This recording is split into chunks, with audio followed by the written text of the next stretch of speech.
Hi, everyone. Hello. Hello. Rodrigo.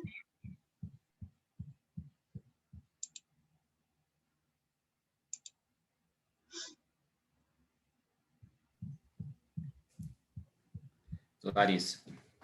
Tudo bem? Tudo certo? Sim.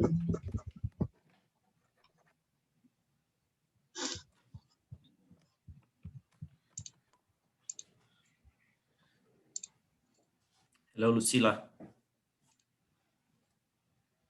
Hi, Rodrigo. How are you? Good. How are you? We have like I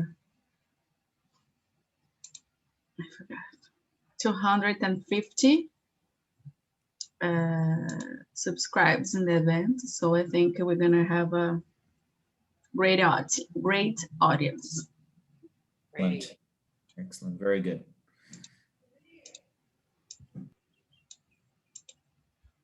Are we sending on our social media starting now something like that messages to remind people? I sent a little bit earlier in the lab too, Okay. in the LinkedIn. I have another call. It's we're starting in 15 minutes, right? Yes. When I It's gonna leave this start in open, 15 but I just have FYI, I'm gonna leave it on, but I need to join like a 10-minute call It's okay. in case I don't know. There's you ask me something. Okay. Thanks.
Hello.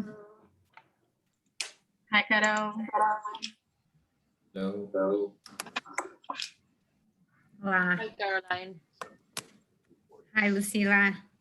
Hi, Itzel. Hi. Is that your location for the? Hello, everyone.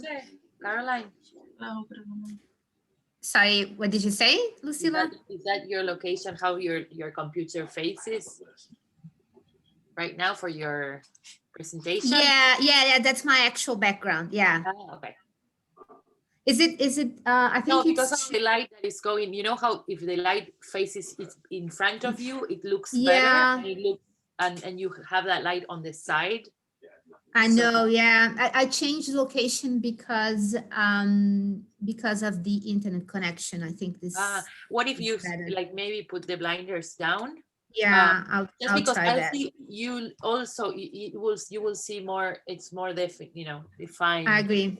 Yeah, just a second. I just watched recently a video about Zoom video that they gave you some tips about how to do like Zoom calls with lighting, and it talks about that, and it makes a lot of sense. Like you are more Larissa, yours is in front of you, so you don't have that glare on the side. I actually have a window in the side, and then I close the curtains, Yeah, so it can be better. yes. So if I Right. leave open, you can see me. Yeah, right. So you have the light on the side, and then you can see very clearly. And if you, yes, exactly. Hi, Itzel, how are you? Hi, you too. Oi, Maria. Oi, pessoal, tudo bem? Tudo bem? Que bom. Hi, how are you? Nice Hola, to meet Maria. you all. Nice to meet you, Maria, as well. Hi. Yes, I think that's better. We can see you better, Caroline. Yes, that makes more. Yeah.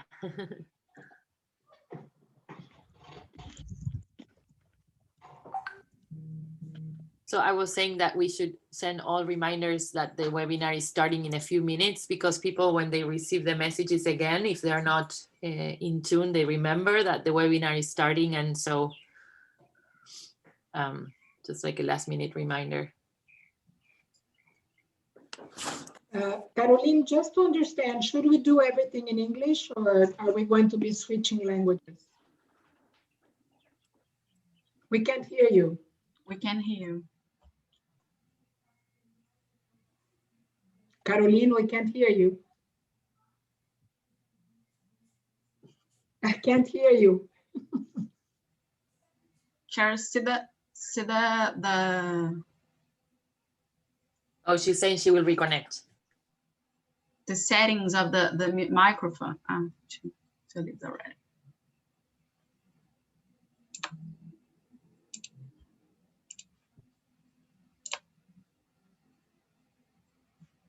Just to understand, the event is starting at 1 o'clock, 2 o'clock there. Yeah, 2 o'clock, like in 10 minutes. Are all the speakers here? No. Can you send Larissa maybe a reminder to everybody? Because I'm worried that people may not be able to connect for some reason. We actually.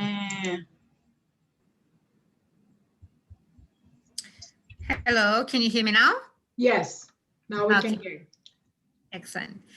So I was saying, Maria, I think I'll be switching from Portuguese to English. Probably will, make my initial remarks in Portuguese, and then when I'm speaking to the English speaker participants, I'll be switching to English. I don't know. Is it not better to do everything in English in this case? I'm just wondering, because it might, for registering also, for people who want to listen to what happened, they can turn to Portuguese, and I don't know. Just wondering. I don't know. Because at the end, this time we have basically a panel of internationals. So, we can maybe just say, I can have like a small word to say, I'm happy that this is part of the lab, but in any case from IDB, and Jazz Ed is also an international initiative. No? So Yeah, I think perhaps at least, the bits where I'll be kind of recapping the previous webinar. Maybe it's better to do it in Portuguese because I think the audience is, the majority of the people is Brazilians, yeah. Okay. Larissa, I was just asking because I see there is some people still missing here. Just that we don't get a problem of having major issues with, see, Itzel is here. But we need to make sure the other speakers are online. No? Yeah, well, I just sent a message via WhatsApp. So I think in about 3 minutes, I'll send another one. Yeah, just because me and Itzel, I guess we'll talk only 5 minutes each and then the people are not yet there, no?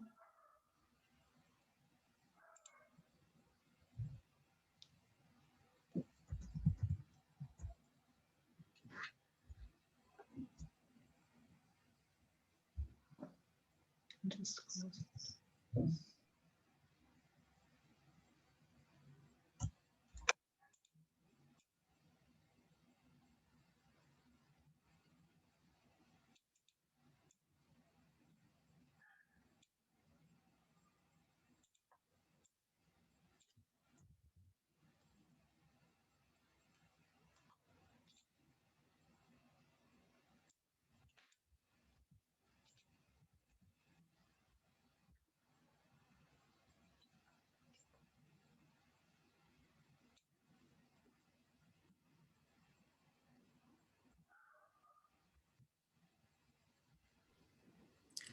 Hello, David.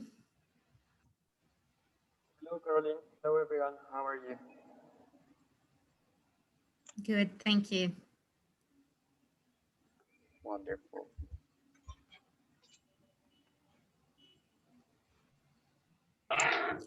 Hi, Vicky. Hi, Caroline. How are you? Good, thank you. So you can hear me fine. I'm not sure which audio. I have 2 microphones. If I take this off, can you hear me still like that? Yes. I think if it's okay, we do Sounds like perfectly, that. yeah. It's easier than with the microphone on.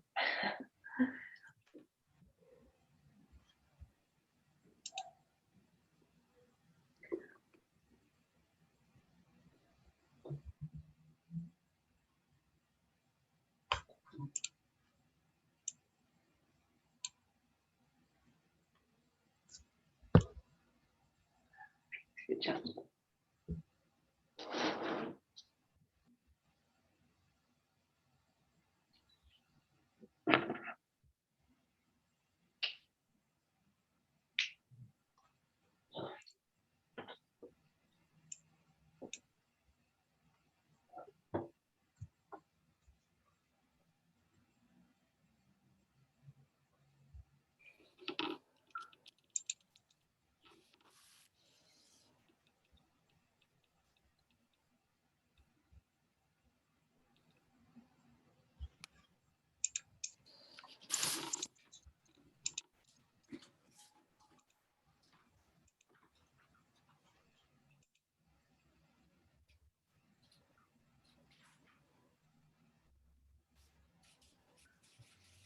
Hi, Frank.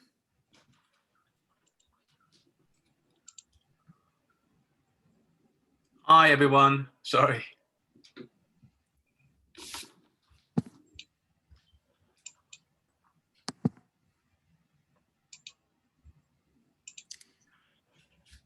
And hi, Leonardo and Adriana.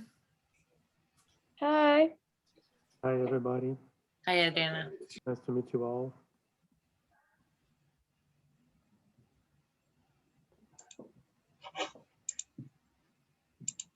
So is everybody here? Or is most of the people here already, or we have some people missing still? I see David now. That's good. Yeah, there's still I few think we people. missed Jason. Jason. And Francisco, no? I'm not seeing Francisco here. But Adriana is here. Yeah, but he will be connecting just 5 or 10 minutes before his Okay. intervention. So Okay. I will be here paying attention Okay. so that I can page him. Okay.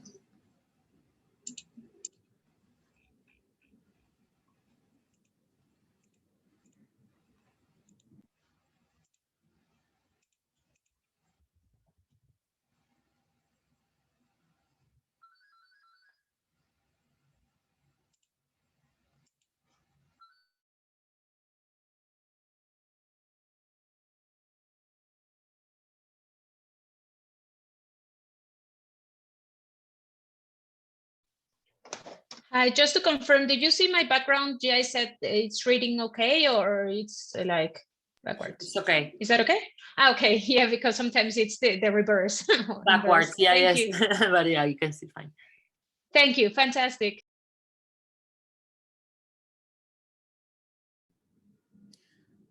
I see Guido just joined us. Hi, Guido. Hello everyone. Hi, Caroline.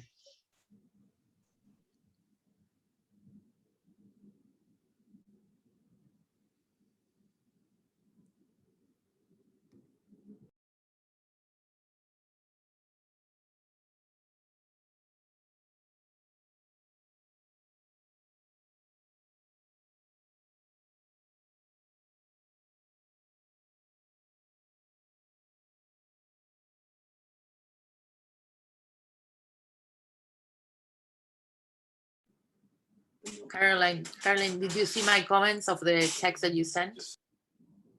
Yes, thank you, Lucila. Okay. Thank you very much. Hi, Lina. Hi, everyone.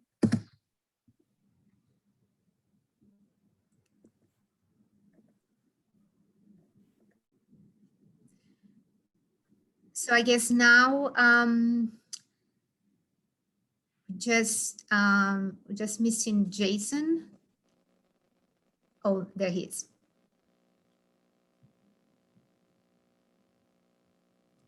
I'm gonna send him a message. Now I No, have everyone. he's here. Yeah. Álvaro, you, Álvaro. Olá, boa tarde. Olá, boa tarde. Tarde. Álvaro is our translator. Okay, people. Here I am.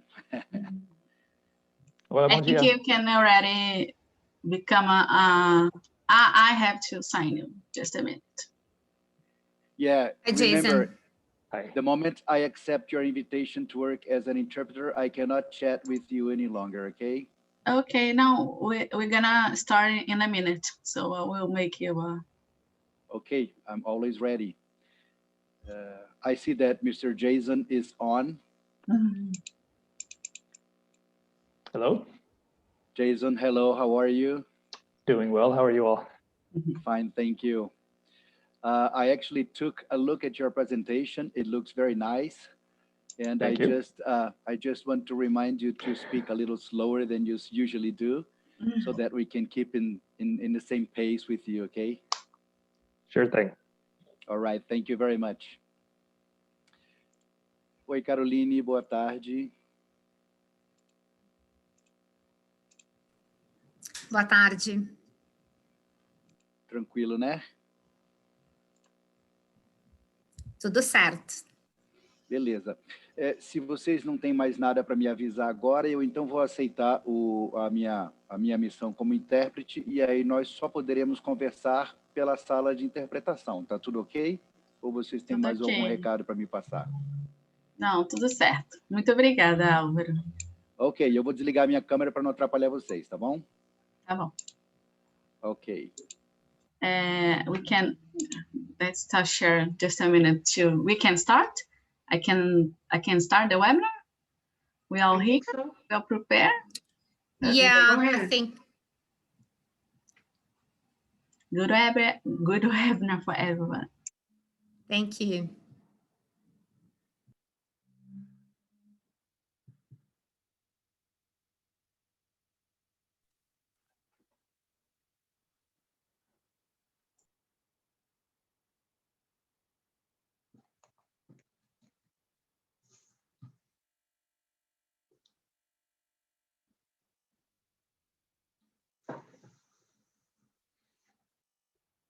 we can start, right? Larissa? Boa tarde. Estou aqui esperando só as pessoas entrarem aqui. Estou vendo que tem ainda alguns participantes entrando e a gente já vai começar.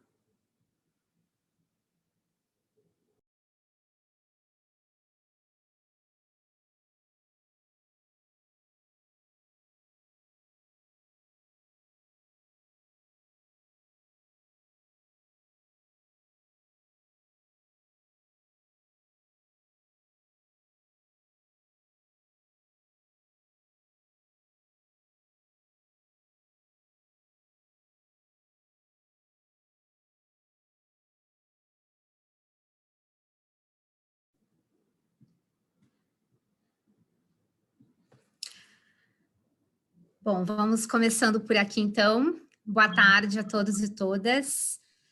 Meu nome é Caroline Prolo, eu sou advogada, sou sócia da área ambiental e de mudanças climáticas do Stock Forbes Advogados e sou fundadora da La Clima, uma rede de advogados de mudanças climáticas na América Latina. Eu sou a apresentadora e moderadora dessa série de webinars mensais sobre mercados de carbono, que está sendo organizada pelo Laboratório de Inovação Financeira, o LAB, que é uma iniciativa coordenada pela CVM, ABDE, BID e GIZ, aqui no Brasil. E esse evento também está sendo feito em colaboração regional com o BID e o GIZ. Essa série tem como objetivo promover a disseminação de conhecimento sobre esse tema de mercados de carbono para facilitar o desenvolvimento dessa discussão no Brasil e na América Latina. Como vocês viram, a gente está no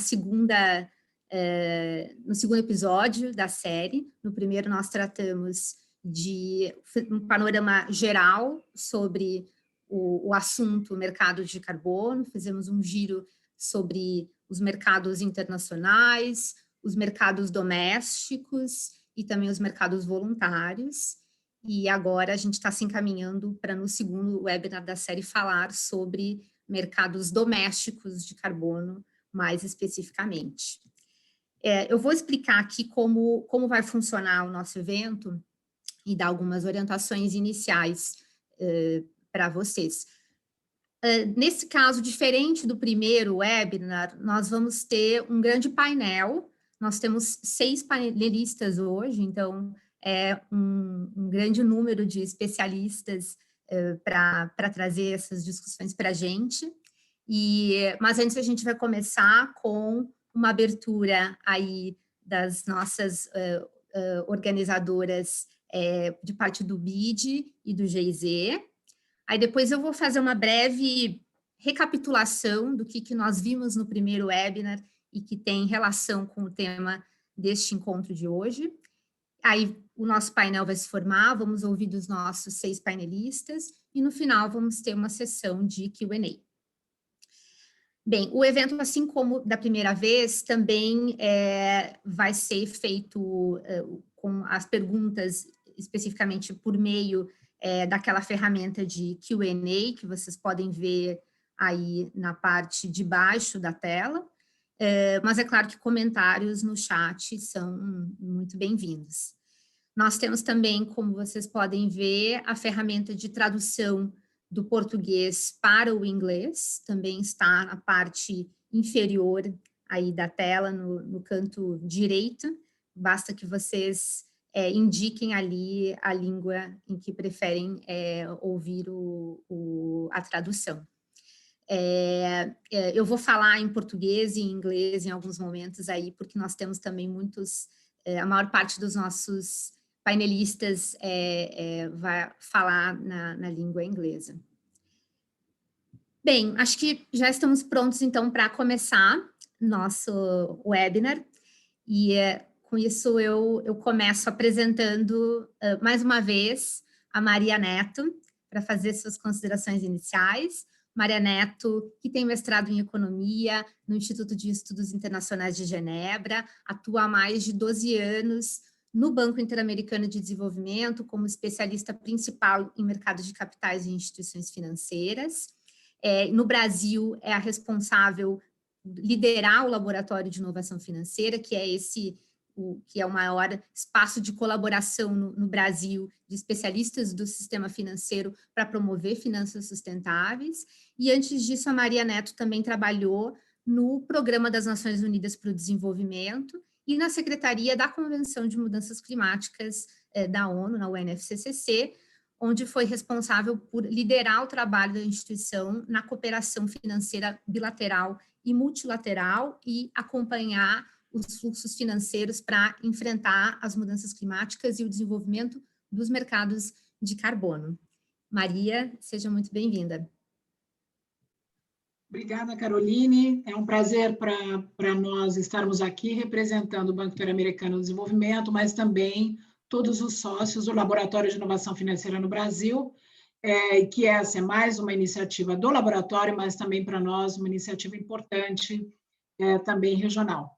I will turn to English because I know that most of the event is going to be English, so I will be talking English, and then I understand we have here the interpretation for those who want to listen to the interpretation at the same time. For us from Inter-American Development Bank, the conversation that we have today is a very important one. It's an important one for Brazil, but it's an important one for the region in general. From the first conversation we had in the first webinar, we see that the market, the carbon market, is coming back, basically, is developing very quickly, but that there are also a lot of uncertainties and questions on how this market will shape up. And one of the questions that we want to deal here with the lab and with these events is how can we share experiences more than just, knowledge, to think about how can we help both in Brazil through the lab, but also in the region, governments and the private sector to better position itself to benefit, but also promote the market in the right direction. No?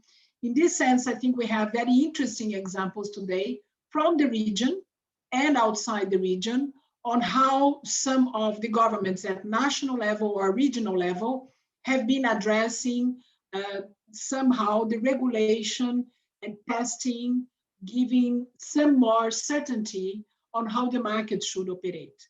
I think there are a lot of lessons that we'll learn, particularly from this session, on what things have worked and not worked so well, and how can we work together with governments and regulators and private sector to provide more certainty to the market, not only from the side of methodologies, but also in terms of signals of carbon pricing and the type of sectors and opportunity we can promote in the region. So for us, Inter-American Development Bank, this is really an exciting event today because it's an opportunity for us to have a conversation about what has worked and not worked so well, but how can we actually work also with these lessons learned to replicate it more broadly in the region and expand the experiences that we'll see here, for example, in Colombia and Mexico have been moving on.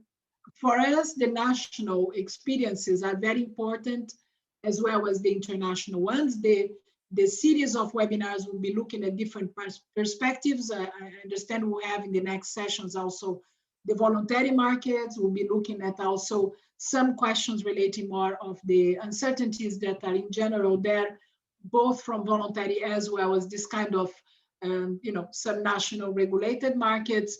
But I think we need to learn from this session in particular, and for the lab now, coming to the lab, how can we help a dialogue on providing more certainty and more clarity that would allow the market to develop.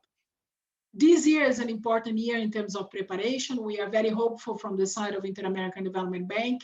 We also talked about this the last time, that the Article 6 of the Paris agreements could, and finally in Glasgow, come up to some kind of more detailed regulation so that it can become applicable. And a lot of those exercises that are being already undertaken, particularly I would say now from what we call the non-Annex 1 countries, no, the developing industrial countries, like the case of Mexico or Colombia, is going to be very important to see also how we can help, in the case of Brazil, the Brazilian context, to get prepared to, you know, and take advantage of the Glasgow decisions. And again, for IDB, the same commitment at the regional level, as we see these as a challenge and an opportunity for the whole region. Without more delay, Caroline, because I think the most important is now to listen to the experiences of everybody here, I pass on to you back. Thank you very much, Maria. So I'll be calling now Itzel Alcereca. She is Senior Coordinator in Mexico for the Global Felicity Program, an initiative implemented by the GIZ on behalf of the German Ministry for the Environment and the European Investment Bank to support cities on capacity building to structure bankable projects and access climate finance. And since March, she is the co-spokesperson for the regional network of GIZ for environmental management and rural development in Latin America and the Caribbean.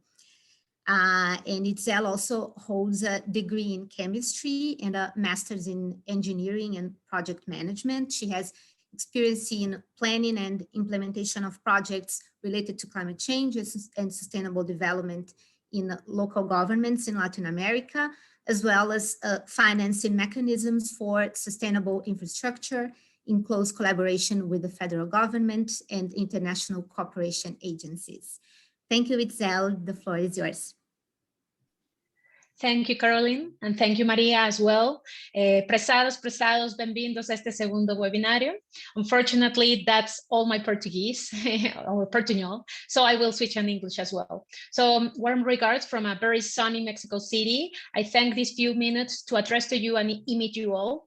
I come today as one spokesperson of GIZ Regional Network, GADERALC, that it's the community for environment management and rural development in Latin America and the Caribbean. Yes, this community, for those that doesn't know this one, it gathers several GIZ projects and programs in the region to approach topics related to environment, forestry, energy, water, and recently on climate finance as well. So GIZ Sectoral Network is keen to liaison with key partners in the region like IDB and LAB. So in this sense, we're really glad that our paths cross over during 2020 with our working group related to seek regional solutions on climate finance. And in the middle of a world COVID crisis, we drafted this opportunity for collaborate specifically on carbon markets. So this collaboration has bloomed somehow into the webinar series as a start of a beautiful friendship, quoting this last catchy phrase of the movie Casablanca. Well, and regarding this beautiful friendship, starts with domestic carbon markets. So just to put you in context, Germany has over 10 years of experience with emissions trading and emissions reports. Therefore, in the region, the collaboration's objective is to benefit from German and European lessons learned, as Maria was mentioning, to learn from best practices, but also to avoid or bypass some mistakes that have been made in Europe before.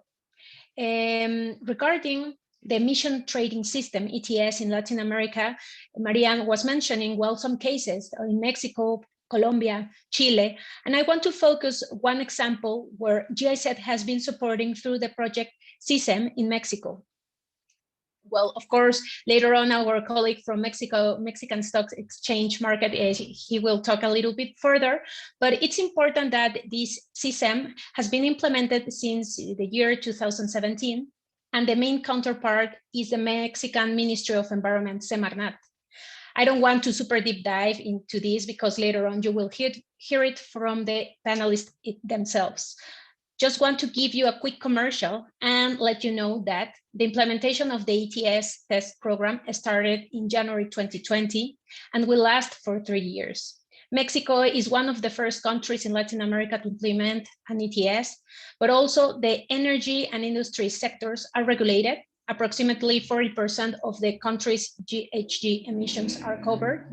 And the CISEN project of GIZ Mexico supports the Ministry of Environment, Semarnat, in the design and implementation of this instrument. And finally, in the chat box later on, I will put some links where you can find even more information on GADERALC, the key findings of the work stream on climate finance, and the website of the Semarnat's ETS test program, where we want to share with you a very nice and comprehensive brochure on English that you can review for more detailed information. Thanks, muito obrigada. Thank you, Itzel. Bem, em português agora, vou só lembrar um pouco como começou essa conversa no nosso webinar anterior e contextualizar para o assunto de hoje, né? Então, acho que vocês devem se lembrar que a Stephanie, da ICAP, no último webinar, trouxe alguns conceitos importantes sobre os mercados de carbono domésticos. A gente está falando aqui de mercados de carbono regulados por governos regionais, nacionais ou subnacionais, né? Esses mercados, eles estão estruturados aí pelos governos no que a gente chama de sistemas de comércio de emissão. E nesse sistema, acho que tem algumas características importantes. Vou falar de 3. A primeira delas, esses sistemas são criados com o governo estabelecendo um limite máximo de emissões de CO2 equivalente para um determinado setor da economia, ou mais de um setor da economia. Então, primeiro ponto. Segundo, em criando esse limite máximo, o governo cria cotas que representam, cada uma tonelada de carbono equivalente desse cap total de limite de emissões que esse setor pode gerar, né? E aí o terceiro ponto é que o governo determina que esses agentes regulados desses setores somente podem emitir CO2 equivalente, né, gases de efeito estufa, se tiverem essas cotas ou permissões para justificar cada tonelada de carbono equivalente emitida. Então, essa é a lógica, né? E aí, assim, a cada ano, o agente regulado, ele precisa prestar contas dessas suas emissões para o governo, apresentando as permissões equivalentes à quantidade de emissões que foi gerada, né? E aí, essas cotas são distribuídas para os agentes regulados, podem ser tanto de forma gratuita, quanto pode ser feito por meio de leilões. Isso é algo que acho que a gente vai avaliar aqui nos próximos, com os painelistas, em cada modelo de mercado jurisdicional, como isso se manifesta, porque normalmente, na fase piloto de implementação desses mercados, mais no início, é comum que essas cotas sejam distribuídas gratuitamente pelo governo para os agentes regulados, e com o passar do tempo, essa distribuição gratuita vai sendo limitada e uma parte vai sendo leiloada, né? E aí existem também vários critérios para se determinar qual é a alocação dessas permissões para os agentes regulados, se vai levar em consideração os níveis históricos de emissão que aquele determinado operador emitiu ao longo do tempo, ou se vai usar um benchmark da indústria de um caso de uma companhia que tenha um exemplo de eficiência na gestão das suas emissões. Outra característica importante é que alguns desses sistemas de comércio de emissões também permitem que os agentes regulados possam usar um certo percentual de offsets para cumprir as suas obrigações, ou para justificar as suas emissões de CO2. Ou seja, eles podem usar créditos de carbono gerados por projetos de carbono de outros mecanismos externos a esse sistema de comércio de emissões, né? E isso também a gente acho que vai ver nos próximos mercados especificamente. E acho que aí, por fim, também para não ocupar muito o espaço do que os nossos palestrantes vão falar, uma característica também a se considerar é, nesse contexto atual, como esses mercados conversam com os mercados do artigo 6 do Acordo de Paris, né? Nessa perspectiva de haver um mercado mais global, com transferências internacionais entre os países. Então, existe aí um potencial de esses mercados domésticos se linkarem uns com os outros, também nesse contexto agora mais global. Então, para discutir melhor esses e outros muitos aspectos dos mercados domésticos, nós vamos conversar aqui com reguladores e especialistas nos mercados da União Europeia, da Califórnia, do México, da Colômbia e da China, e também daquilo que é uma proposta de um sistema de comércio de emissões no Brasil, que não é ainda exatamente não existe ainda exatamente um mercado.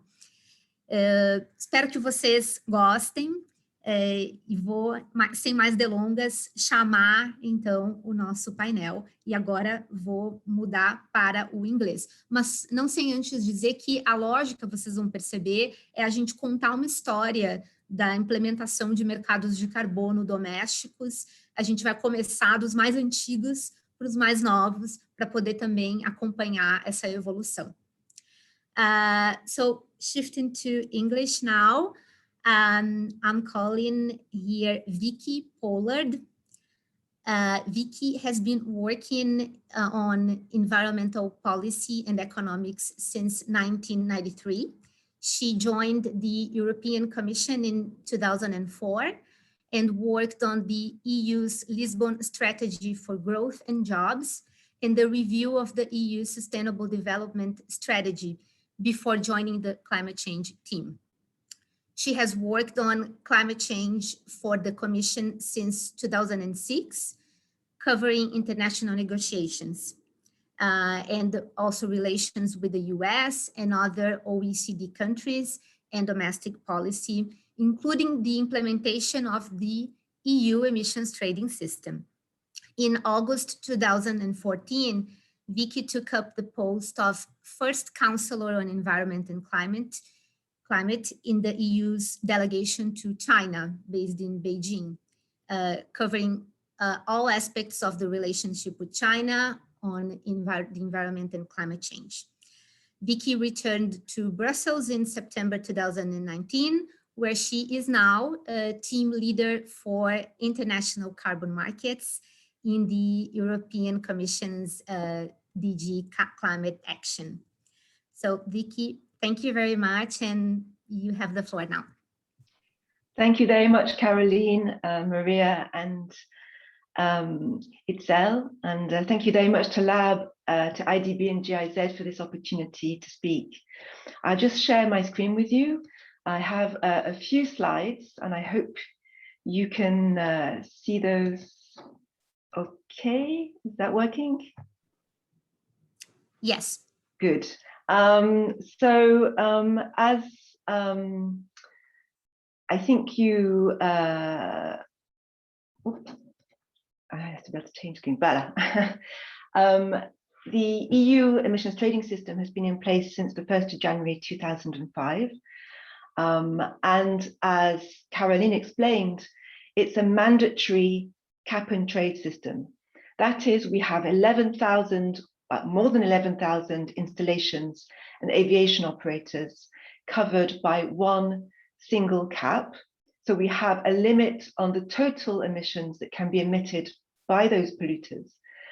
And then those installations receive allowances either for free or buy them on auctions or on the market.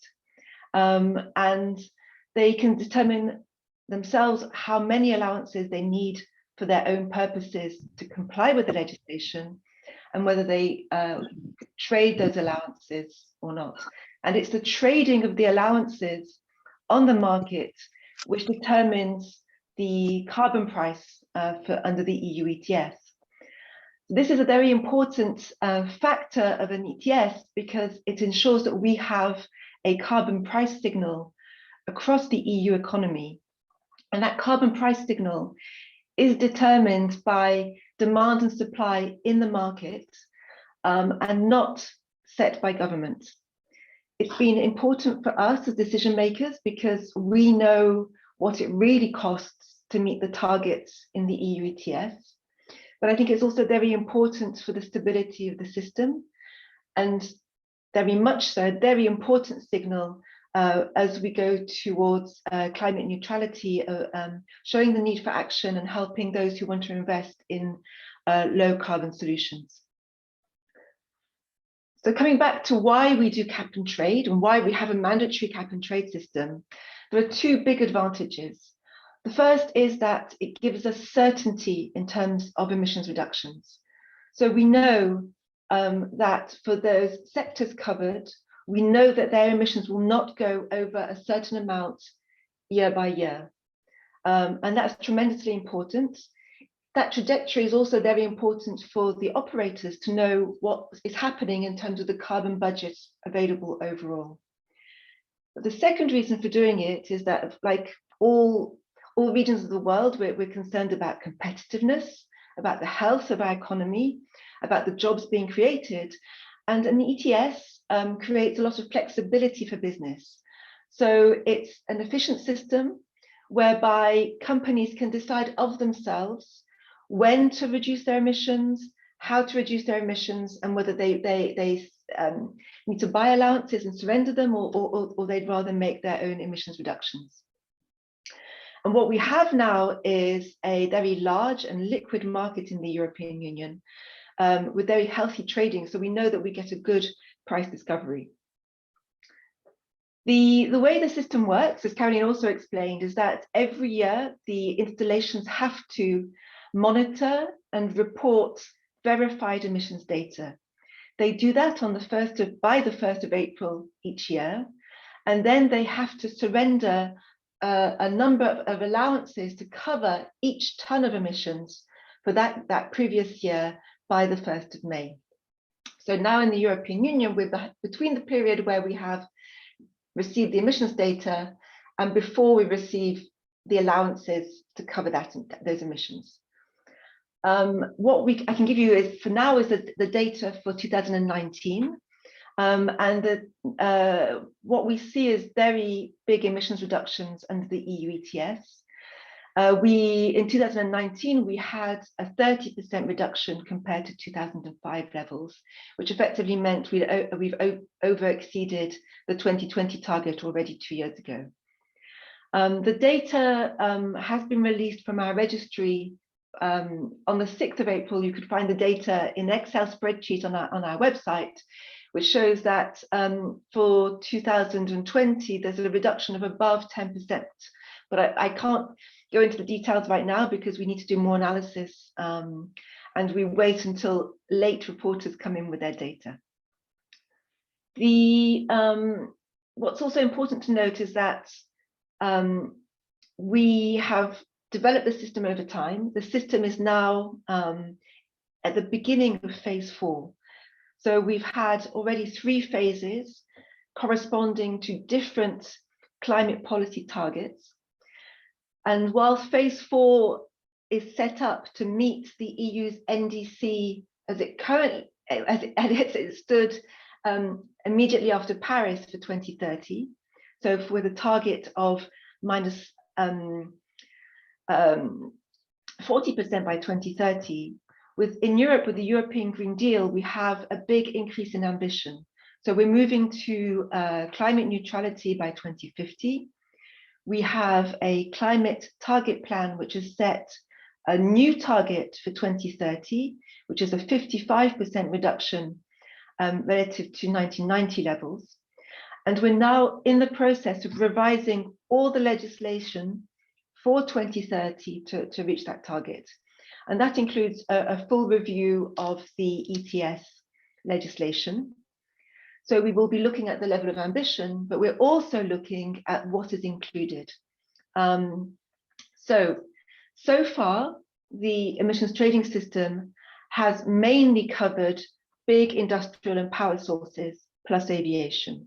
So we're talking CO2, N2O, PFC, in basically industrial gases and gases from burning fossil fuels. We've been focusing on big emitters. Nós temos focado em questões maiores. What we're now looking at in terms of the review of the Agora estamos legislation buscando em termos de is whether we revisão, se nós vamos emissions from the maritime sector, but also whether it will be extended to cover emissions from buildings and road transport. So therefore, whether it would cover a large part of the fossil fuel emissions not currently covered under the EU ETS. And those proposals will be made in June 2021. So there's a lot of work going on right now in the Commission on those. In terms of the price signal, what I can say also that you've probably seen a number of different press stories over time about the price of EU allowances. They varied over time. At the beginning, we had some initial issues with oversupply in the market. We had oversupply also following the 2008 financial and economic crisis, also linked to offset use, which I'll come back to. But we now have a market stability reserve and this large increase in ambition. And in the recent weeks, we've been the allowances have been trading at around 40 euros per ton. And that's been, we've been in since 2018, we've had much higher price levels, and I think it's a very strong price signal. What I wanted to show you also in terms of the cap on emissions, the way that the system works in the European Union is that we have, since 2013, a long-term trajectory. So we've set what we call a linear reduction factor, LRF, which sets a percentage by which the total number of allowances, the total emissions possible, reduces year on year. So we are now in phase 4 with reductions of 2.2% each year. But of course, that is likely to change in the review. It's one of the questions up for revision. What this means is that this goes on until we get to net zero, basically. So this sends a very strong message to everybody that the amount that can be emitted goes down, down, and down until we get to zero.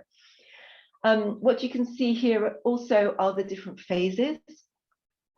And I think in terms of emissions allowances, in terms of allocation, because Caroline mentioned that, in the EU ETS, like many other systems, we started with 100% or close to 100% free allocation. What we started with was free allocation based on historic emissions. But what we've moved to since 2012 has been a benchmarking approach, but also a very big reduction in how much is allocated for free. So since 2012, 100% of allowances for the power sector are auctioned. So the power sector gets basically nothing for free unless there's a couple of special cases where there is a modernization, but it's very small. And that is because the power sector can pass on the costs of the ETS to customers. And to avoid windfall profits, that's the approach we've taken. For industrial sectors, the focus is very much on free allocation for those sectors at risk of carbon leakage. In other words, sectors where if the full cost of the ETS was to be passed on to customers, there may be a relocation of some of the operations to jurisdictions where there is less regulation, which would lead to just a shift of the greenhouse gas emissions rather than a reduction. And that's not our objective. We're very clear, we want to avoid carbon leakage and to make sure that we're reducing emissions, not just shifting them to other parts of the world. Also very important to note is that when we started before the Kyoto Protocol came into force, But for phase 2 and phase 3, we had a large but limited amount of offsets, international offsets from the CDM and joint implementation. So largely CDM credits, CERs, were used for compliance instead of ETS allowances. The aim there was both, on one hand, to reduce the costs within the system, but also to provide a market for these offsets to generate activity and sustainable development elsewhere. It was an important phase, but what happened is that we found that there were a large amounts of credits coming from some very cheap sources, industrial projects, so at very low prices, not all, but a lot, and that there was a flood of those credits into the market, especially towards the end of phase 2, because we limited the use of those credits for phase 3 to credits which from new projects from LDCs only, because we wanted to make sure there was a better distribution of projects between developing countries. And that large flood of offsets was one of the factors which contributed to an oversupply in our system, which led to very low carbon prices in the system. And that's led us to take measures such as the Market Stability Reserve to address prices. And it's very important because for us, fundamentally, the first purpose of having an ETS is to get transformation, emissions reductions and transformation in the EU economy. And if that is put at risk, then the ETS is failing. And so what we now have with phase 4, so as we go into our NDC period, so from 2020 onwards, is that our commitment in the European Union is purely domestic, which means the minus 55% emissions reduction will be achieved entirely within the European Union with no use of international offsets, which means that we would not be using trading under Article 6 to provide offsets in the EU ETS. However, Article 6 is important to us because we do have provisions for linking the ETS with other cap and trade systems, other mandatory systems. And under those linkages, we have a link with Switzerland. We are also linked with Norway, Iceland, and Liechtenstein. We're open to linking with others.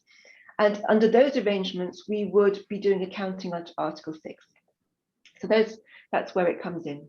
And just very quickly, because I know we're running out of time, I can see Caroline getting stressed, but just very important to say also that over time, what has happened is that what started just as a cap and trade system focusing on emissions reductions has, there's been an increasing recognition of the importance of the revenues being generated.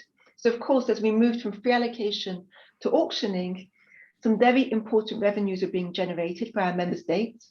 And we also created a number of dedicated funds, Innovation Fund, Modernization Fund, selling allowances from the total pot.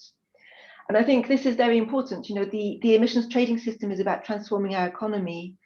It allows those who have good performance to generate money from selling allowances and having good performance, but it's also very important to support those who have will have a harder time in the transition and will bear higher costs in terms of to make that transition more smoothly and to allow everybody to move towards net zero. And that's why this is also very important for us. Thank you very much. Thank you very much, Vicky. I'm calling now Jason Gray. Jason is chief of the Climate Change Program Evaluation Branch, which oversees and implements the Cap and Trade Program at the California Air Resources Board, the CARB. He previously served as manager of the market monitoring section of the Cap and Trade program and as a staff attorney with CARB. His current duties also include supervising linkage efforts with Quebec. Jason represents the board in various bilateral and multilateral climate partnership initiatives, including with the Governor's Climate and Forest Task Force, which includes all of the states of the Brazilian Amazon. Before entering the legal profession, Jason worked on environmental education, biodiversity conservation, and sustainable development projects with the US Peace Corps and the WWF in the Central African country of Gabon.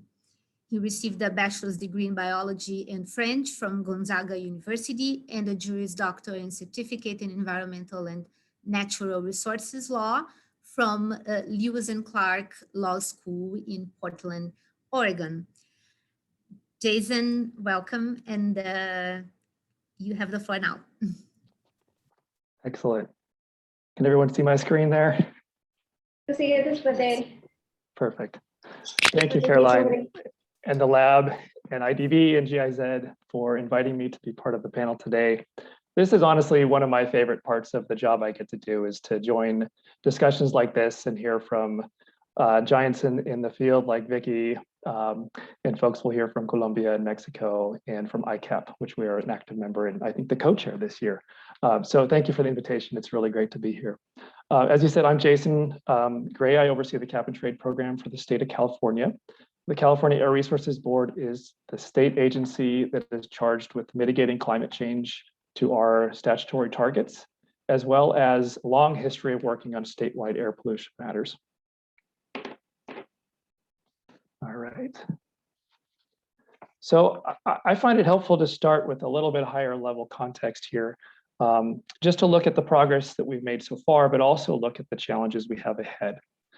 In California, similar to the EU, similar to really any government, we have legal statutes or legal mandates for what targets we need to hit. And in 2006, our legislature set our initial 2020 target to return to the 1990 levels of emissions in California by 2020. And that's 431 million metric tons in 2020. We actually met this target early, thanks in part to many of our different climate programs, including Cap and Trade. And you can see on the right-hand slide, this shows our 2017 data, where we were below the 2020 target. It also shows the major emitting sources in California, and those are really what's covered by our Cap and Trade program. In 2016, our legislature added a new target of a 40% reduction by 2030.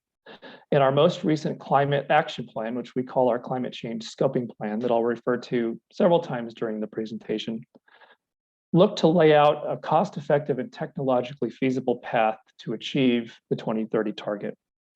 These targets are very important, but they're really milestones. Like all of us are talking about deep decarbonization and carbon neutrality later in mid-century. And our governor has issued an executive order to achieve an 80% reduction by 2050, as well as achieving carbon neutrality by 2045. It's important, I think, for our context to understand that we've chosen this broad portfolio approach to addressing climate change in California.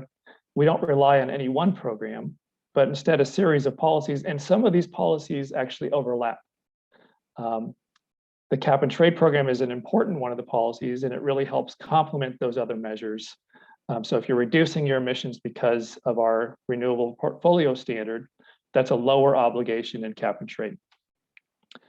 So all of our climate context sits with this portfolio approach, but because of the topic today, I will now focus the rest of my conversation on our Cap and Trade program.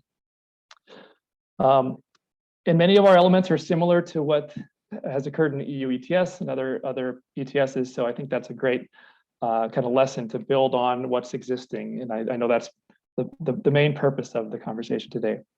Our program was really important for us to go through a public regulatory process, not only because we have to by law, but because that ensures that we have the broadest range of experience and expertise and information possible.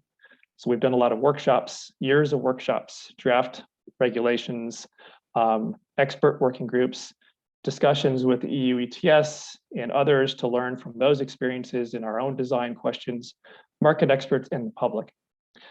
We began covering emissions with the 2013 emissions year, and our program establishes a hard declining cap on the major sources of statewide emissions in California, and it creates a strong economic incentive for investments in cleaner and more efficient technologies. Each entity, like in the EU ETS covered by our program, has a compliance obligation that is set by its greenhouse gas emissions, and they must surrender instruments to match those emissions at the end of a compliance period. We create allowances equal to the cap, the total amount of permissible emissions, and that declines each year.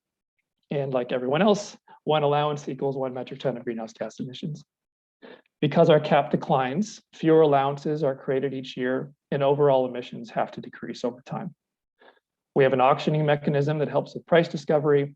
I'll describe in a later slide. We're a little bit different from the EU from learning some of those experiences. We have a minimum floor price, but that creates a steadily increasing price signal to invest in cleaner technologies, and it really helps facilitate addressing lowest cost reductions first, which is important for the economy. The program is one of our overall measures, as I mentioned before, and it helps us to reach our goals at a lower cost, which is also something we have to do by law. And it allows us to work in complement with other climate policies and with other jurisdictions. So we're currently linked with our partners in Quebec, and we've had great partnerships with folks like Mexico, many discussions with Colombia and others. And again, that's the favorite part of my job. Some quick facts and figures. Our program, we consider it to be economy-wide. We cover 80% of California's emissions. We derive those emissions information from annual third-party verified reported data. The program covers large emitters with greater than 25,000 metric tons CO2e per year. We also cover all emissions associated with electricity imports. We cover emissions from our natural gas suppliers and from our transportation fuel suppliers. So really buildings and transport, which transportation is our largest source in California. We've achieved high levels of compliance to date. 100% of entities with a compliance obligation last year met their obligations on our November 1 deadline. And our big compliance event coming up this year will cover all remaining emissions from 2018, 2019, and 2020. Through our auction mechanism, we've generated more than $14.8 billion that's being reinvested into the California economy through our California Climate Investments Program. And more than 50% of those revenues have gone to benefit disadvantaged communities. All right, some figures. Establishing caps, as Vicki mentioned, is critically important for a cap and trade program. This figure shows our caps through 2030. Our regulation actually establishes them through 2050, but that's really important to show how we'll get to our long-term reductions. This slide shows the annual allowance budgets through 2030 and the overall budgets and how they're broken down, how we distribute those allowances. We have cost containment strategic reserves, similar to the EU. We have allowances that are freely allocated for very specific purposes and allowances that are auctioned. Allocated allowances are based on benchmarking and are allocated for two very specific purposes. Like in the EU, we must mitigate carbon leakage. So we allocate to industrial sources to mitigate carbon leakage. We also allocate to our natural gas and electric rate utilities to minimize ratepayer impact. The caps were set based on our greenhouse gas inventory and data at the beginning of the program, and they've had about a 2% decline every year. The newest caps through 2030 and beyond are based on existing data and modeling and have a much steeper decline, a 4% decline through 2030. Most of our allowances go to auction. We have a minimum floor price of $17.71 this year. That increases by 5% plus inflation. And the state-owned allowances are shown in blue on this slide. And the allowances from our utilities are also required to be consigned to auction to benefit ratepayers, and those are shown in green. Finally, we have a new feature from our legislature, a hard price ceiling shown in black to prevent price volatility. The program is designed to provide compliance flexibility, which leads to cost-effective reductions. Covered entities may reduce emissions, purchase allowances at the auction or secondary markets, and use a very limited number of offset credits. The offsets usage limit restricts the quantity to 8% through 2020 emissions and decreases to 4% starting with 2021 emissions. So it further decreases going forward. We have very strict offset protocols. Those are described here. To date, we've issued about 220 million offset credits. And although we don't publish direct figures, that's about a $2 billion value for climate finance. We have other mechanisms to ensure flexibility, like banking limits subject to strict holding limits, as well as multi-year compliance periods. Finally, we have market integrity is really important for any market. So enforcement mechanisms to prevent undue holding or market power, strict registration and disclosure requirements, and financial penalties and enforcement. My last slide is just some resources. And on our next steps, we're really looking towards our carbon neutrality goals by 2045. So our next scoping plan will be assessing our full climate portfolio package and what's the best path for us to go forward. Cap and trade will continue to play a very important part of that. Look forward to the questions. Thank you. Thank you very much, Jason. So I will call now David Colin. David is the operations manager at Mexico 2, a company of the Mexican Stock Exchange, where he leads and participates in consultancy projects on carbon pricing mechanisms. He also promotes the liquidity of the voluntary carbon market in Mexico through the commercialization of certified carbon credits. He has a background in sustainability, renewable energy, and environmental economics. David has been in charge of the development of an emissions trading system roadmap at a national level. And recently, he is involved in the design of carbon taxes for subnational jurisdictions. He participates in capacity building for the private and public sector on topics related to carbon markets, renewable energy projects financing, and clean energy certificates. David, thank you very much for joining us today. You have the floor now. Thank you very much, Caroline. Well, first of all, my apologies. I'm having some technical issues with starting my camera, but well, I'm gonna continue. Well, good afternoon to all of you. It is my pleasure to be here with you. Thanks to all the organizers of the event and also for the invitation. My name is David and I work for Mexico CO2, the Mexican Carbon Platform, which is a company part of the Mexican Stock Exchange, where we promote the development of environmental markets. The Mexican Stock Exchange is very committed to the development and supporting of market instruments, because a private sector that is more prepared to face climate change is more valued to its investors. And also because if no action is taken against climate change, it will highly risk the overall economic development of our countries.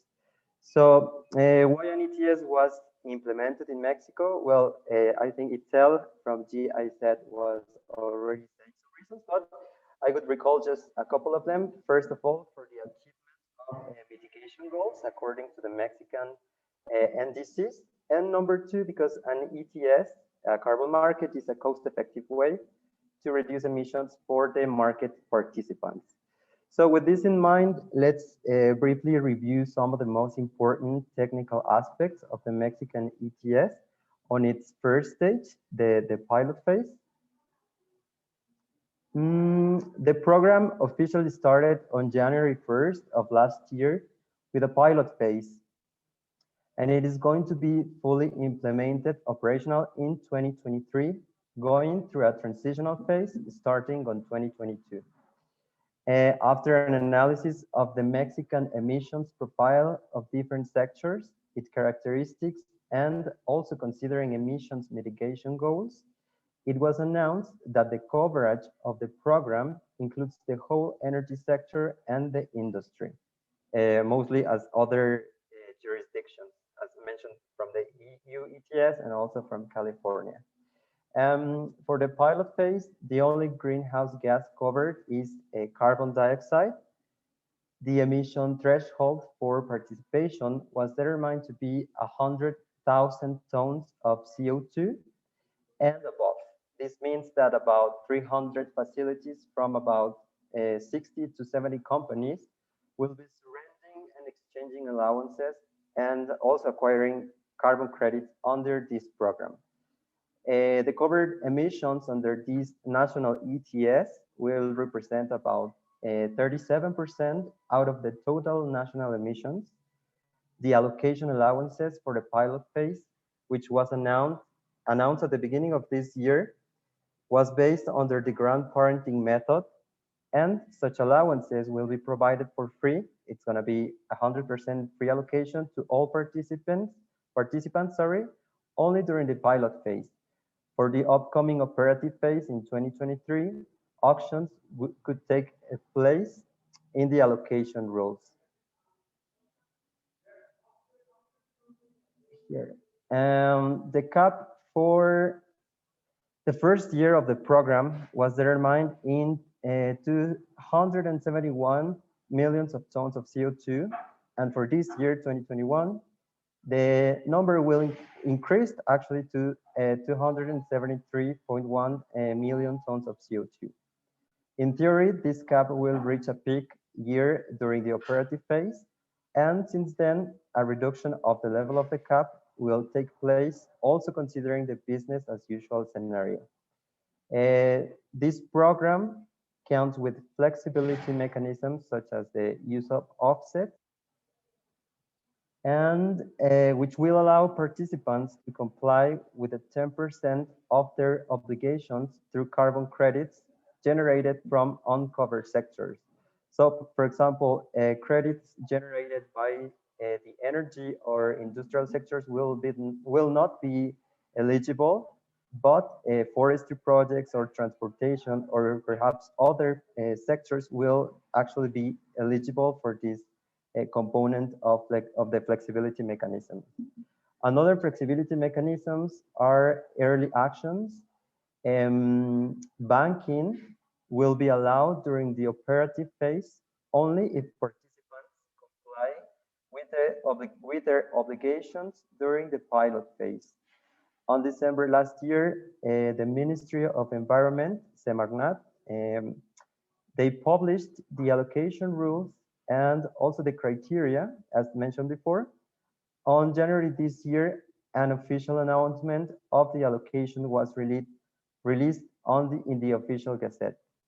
So these are all the main characteristics of the national Mexican ETS that also itself, from Jason mentioned, this is the first national level ETS here in America, and we're very proud of it and working towards the achievement of mitigation goals in Mexico. And we're very happy to transfer all of experience and support to any jurisdiction in Latin America. Thank you very much, David. I think I called you David. So thank you, David. It's okay, Caroline.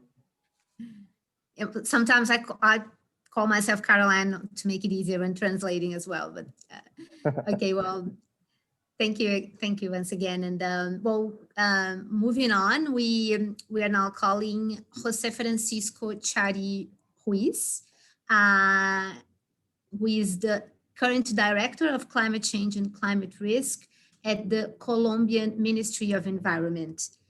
He has more than 18 years of experience in the design, implementation, management, and evaluation of environmental and social projects aimed at improving business productivity and industry competitiveness. He is an expert in climate change, environmental and energy management at the corporate level, among others.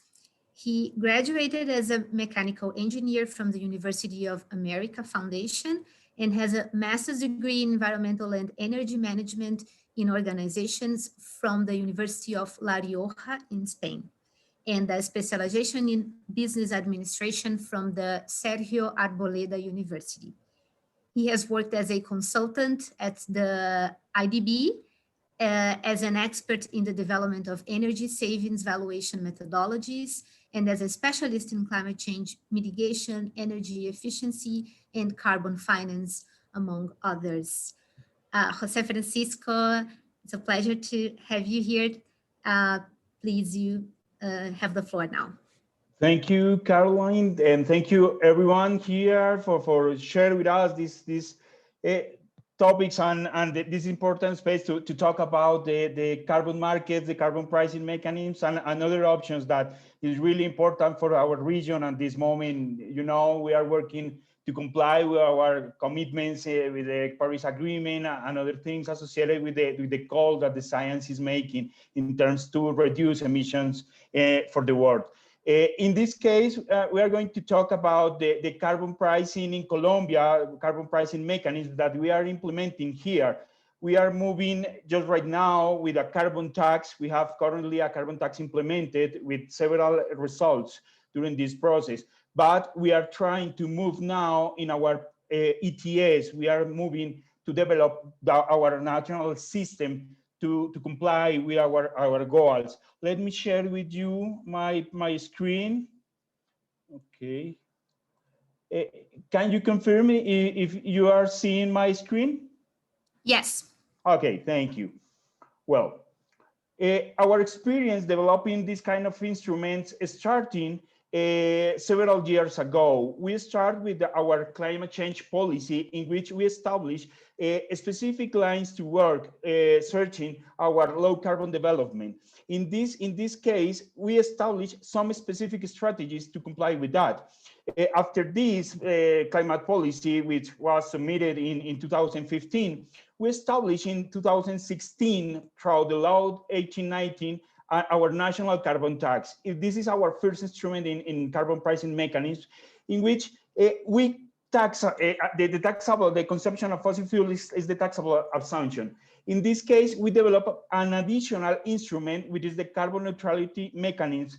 This instrument was regulated 1 year after that, in which we included the option to avoid the tax, complying or demonstrating the carbon neutrality of the fuel consumption.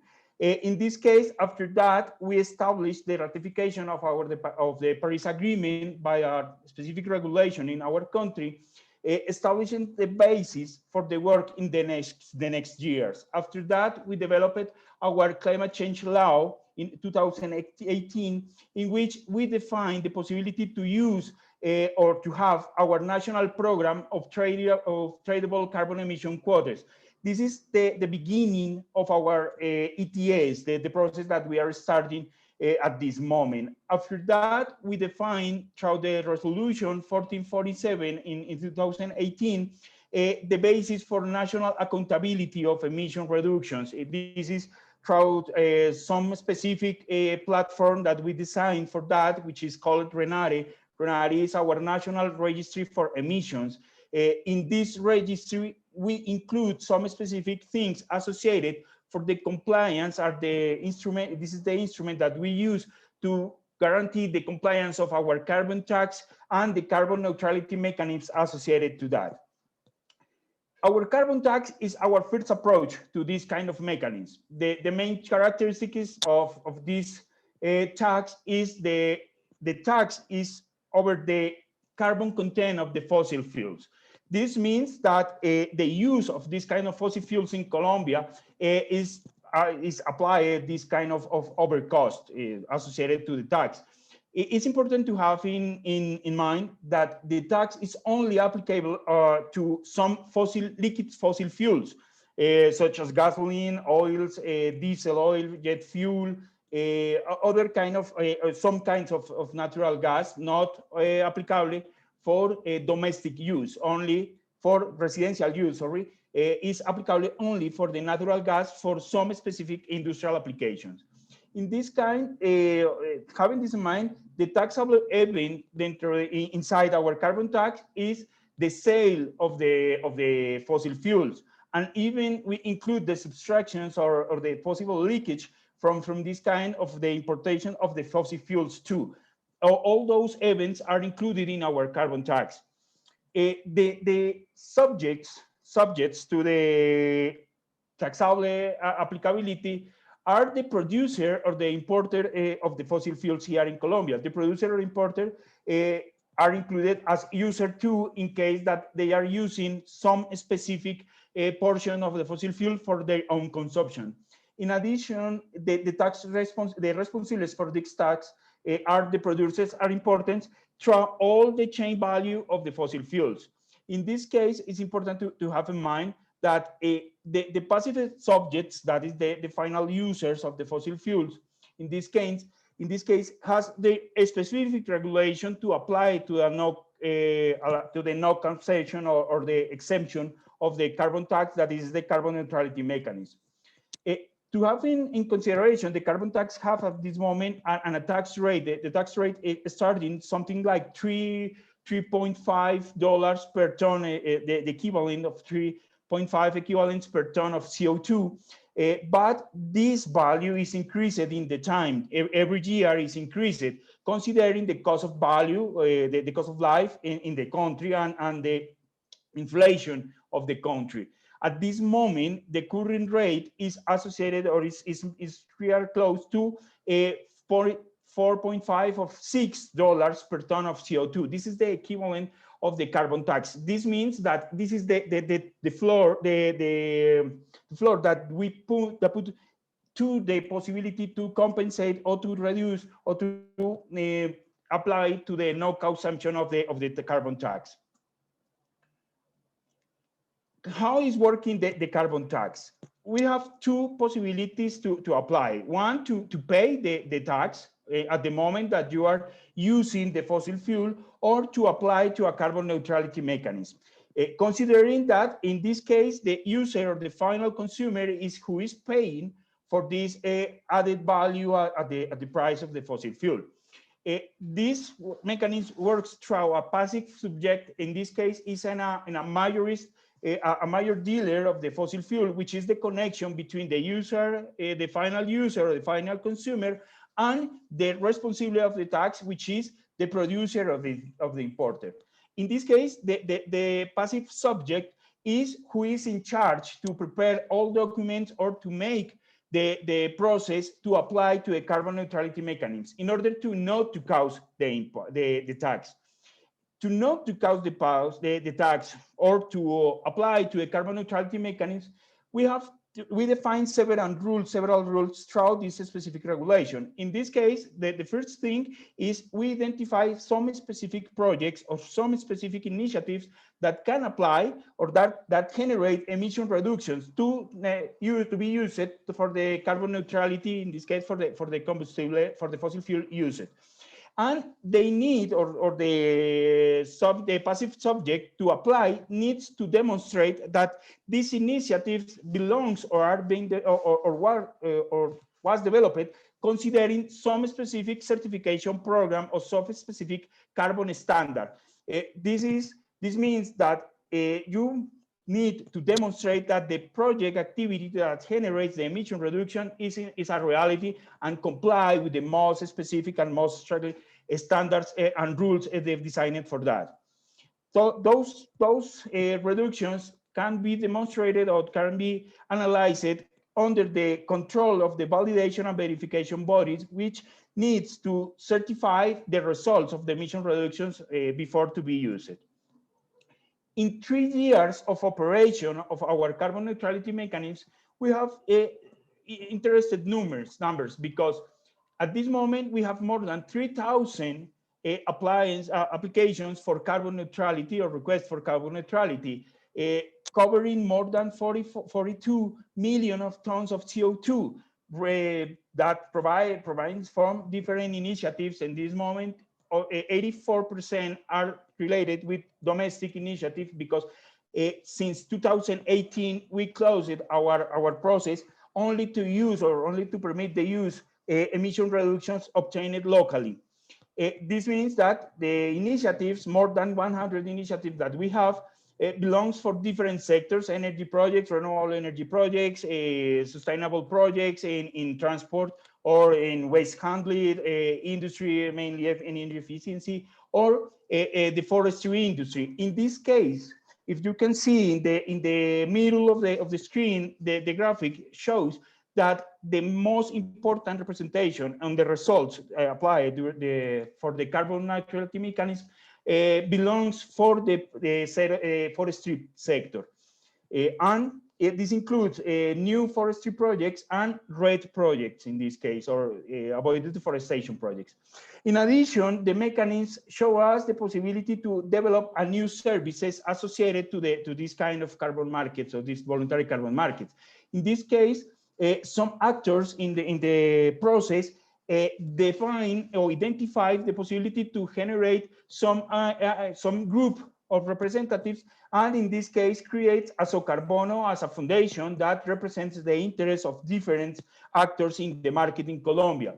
In addition, this process permits for us to work to have a specific or create specific working groups with the National Taxation Authority, or the tax authority in this case, which is responsible for the handling of the processing in the country, and other actors that has important representative and role inside this kind of process. In addition, we work mainly permanently in the capacity building process, explaining the carbon tax working, how to apply to a no causation mechanism, and how to develop these kind of projects.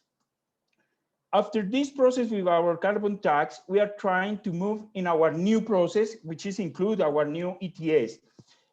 This process is starting on 2017 and 2018 with the decision making, in which we find the need to establish an emission trading system. And this was reflected in our climate change law, in which we include a specific article defining the need to advance in this kind of emission trading system through a national program for the tradable carbon emission quotes.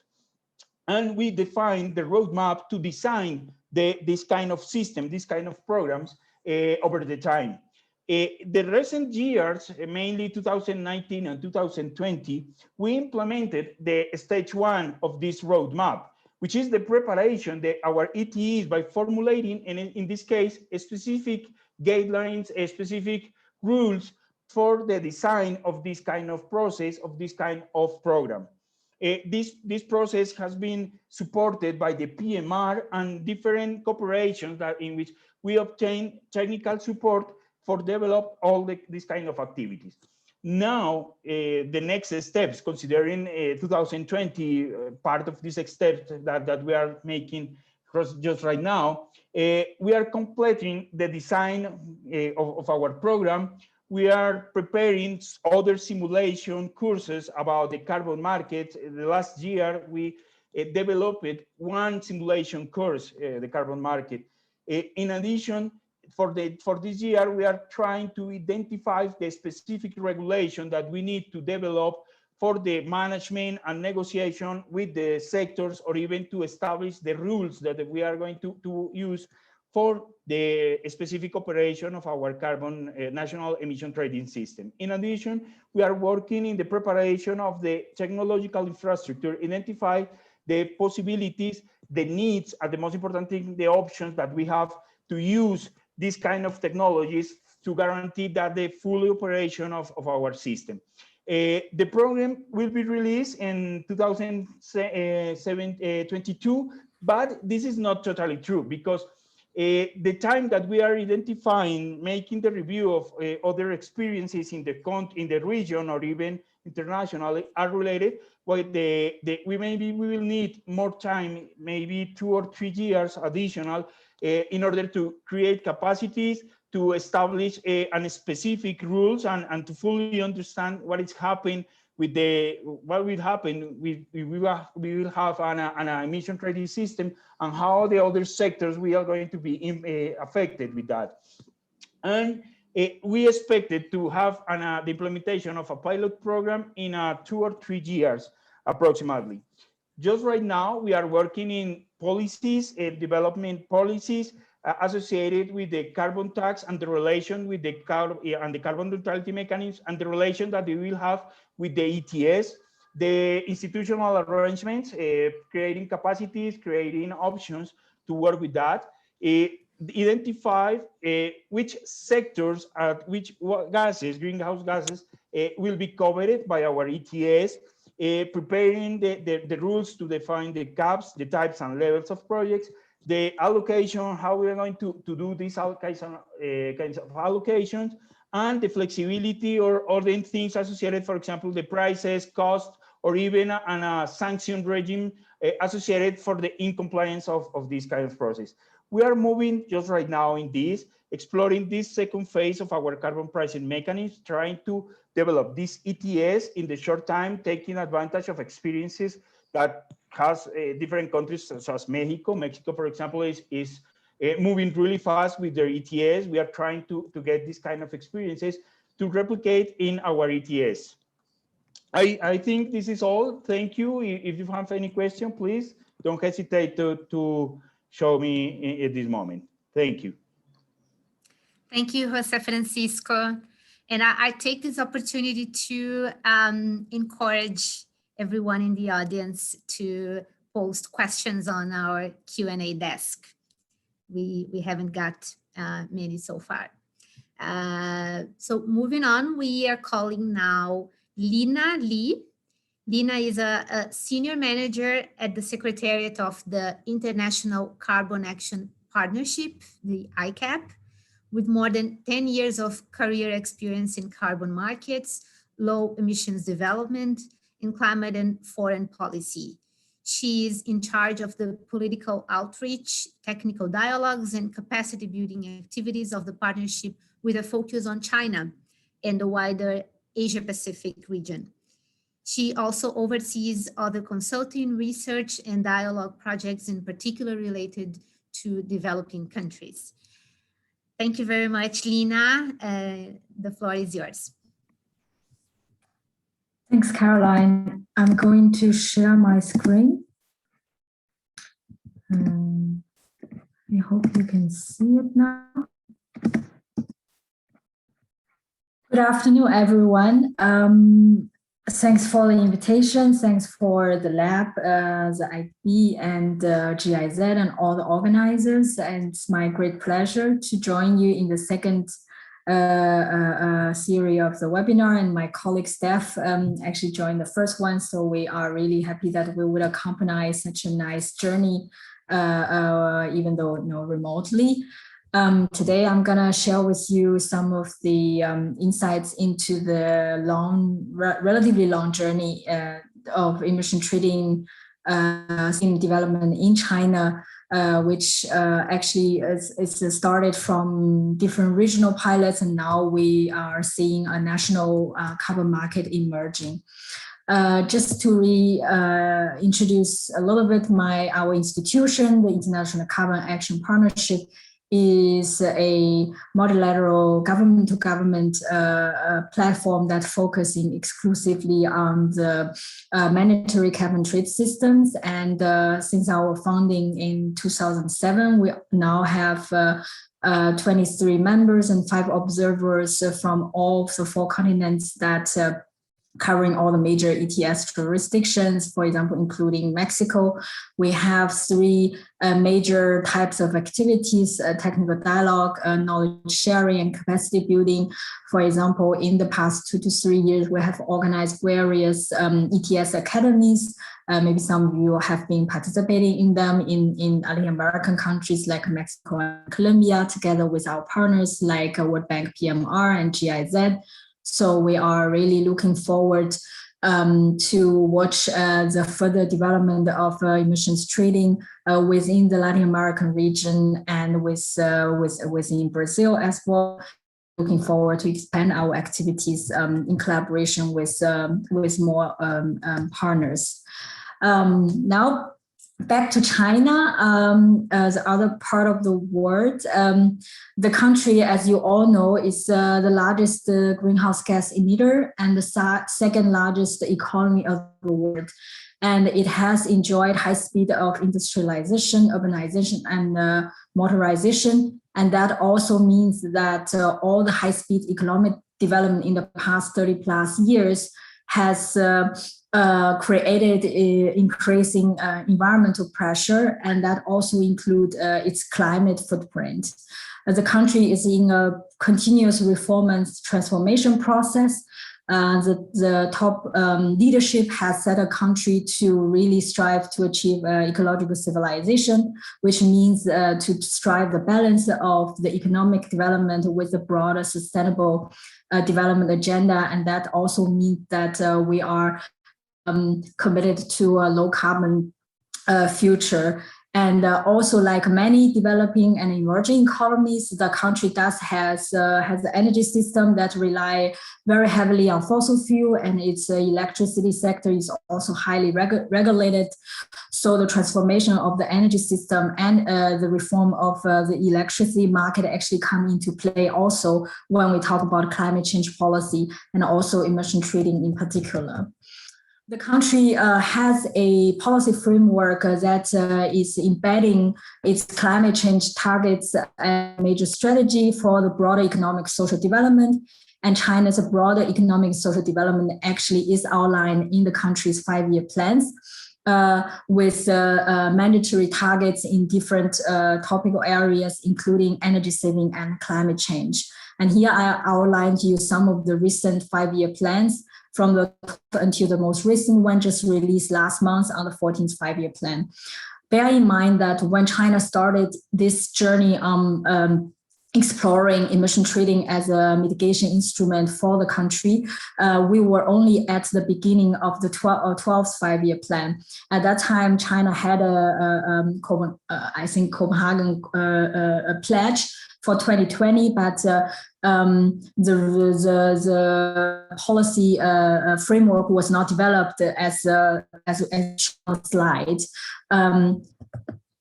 What I want to show you on this slide, not going into the detail, is to show that indeed, first of all, the country has benefited by participating in the international CDM scheme, where there was a lot of initial learning. There was also a lot of players who were involved in the CDM projects, which later on played an important role in the emission trading pilots regions.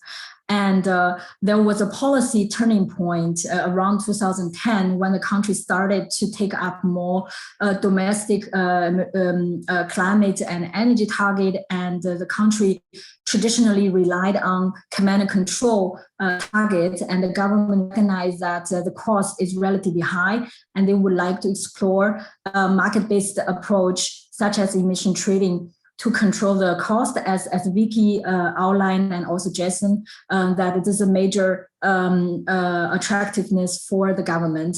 At the same time, they also realized that there are major regions in the middle and West China which might form a base of a sustainability project that has mitigation and other sustainability and social benefits that could benefit by supplying so-called domestic offsets. So these are the major two motivations for the government to take up emissions trading. At that time, actually, there was a dual debate about which carbon pricing instruments, so carbon tax was not excluded, but the Development Reform Commission, which is a very powerful planning ministry or super ministry in China, actually was taking up emission trading and launched the 7 ETS pilots in the regions, and that actually kicked off a piloting operation since 2013, which are still going on in now 7+1 regions in China.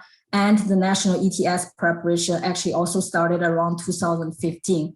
So here you have a map of China, and you see that we have this 8 different regional markets, and the government actually selected these regions quite carefully. They represent different geographies, different types of economic and emissions profile, and different levels of economic and social developments. So the government wanted to use regional pilots to test how emissions trading would work under this different, very diversified regional context in China, because once you have a national level policy, it needs to accommodate different regional situations.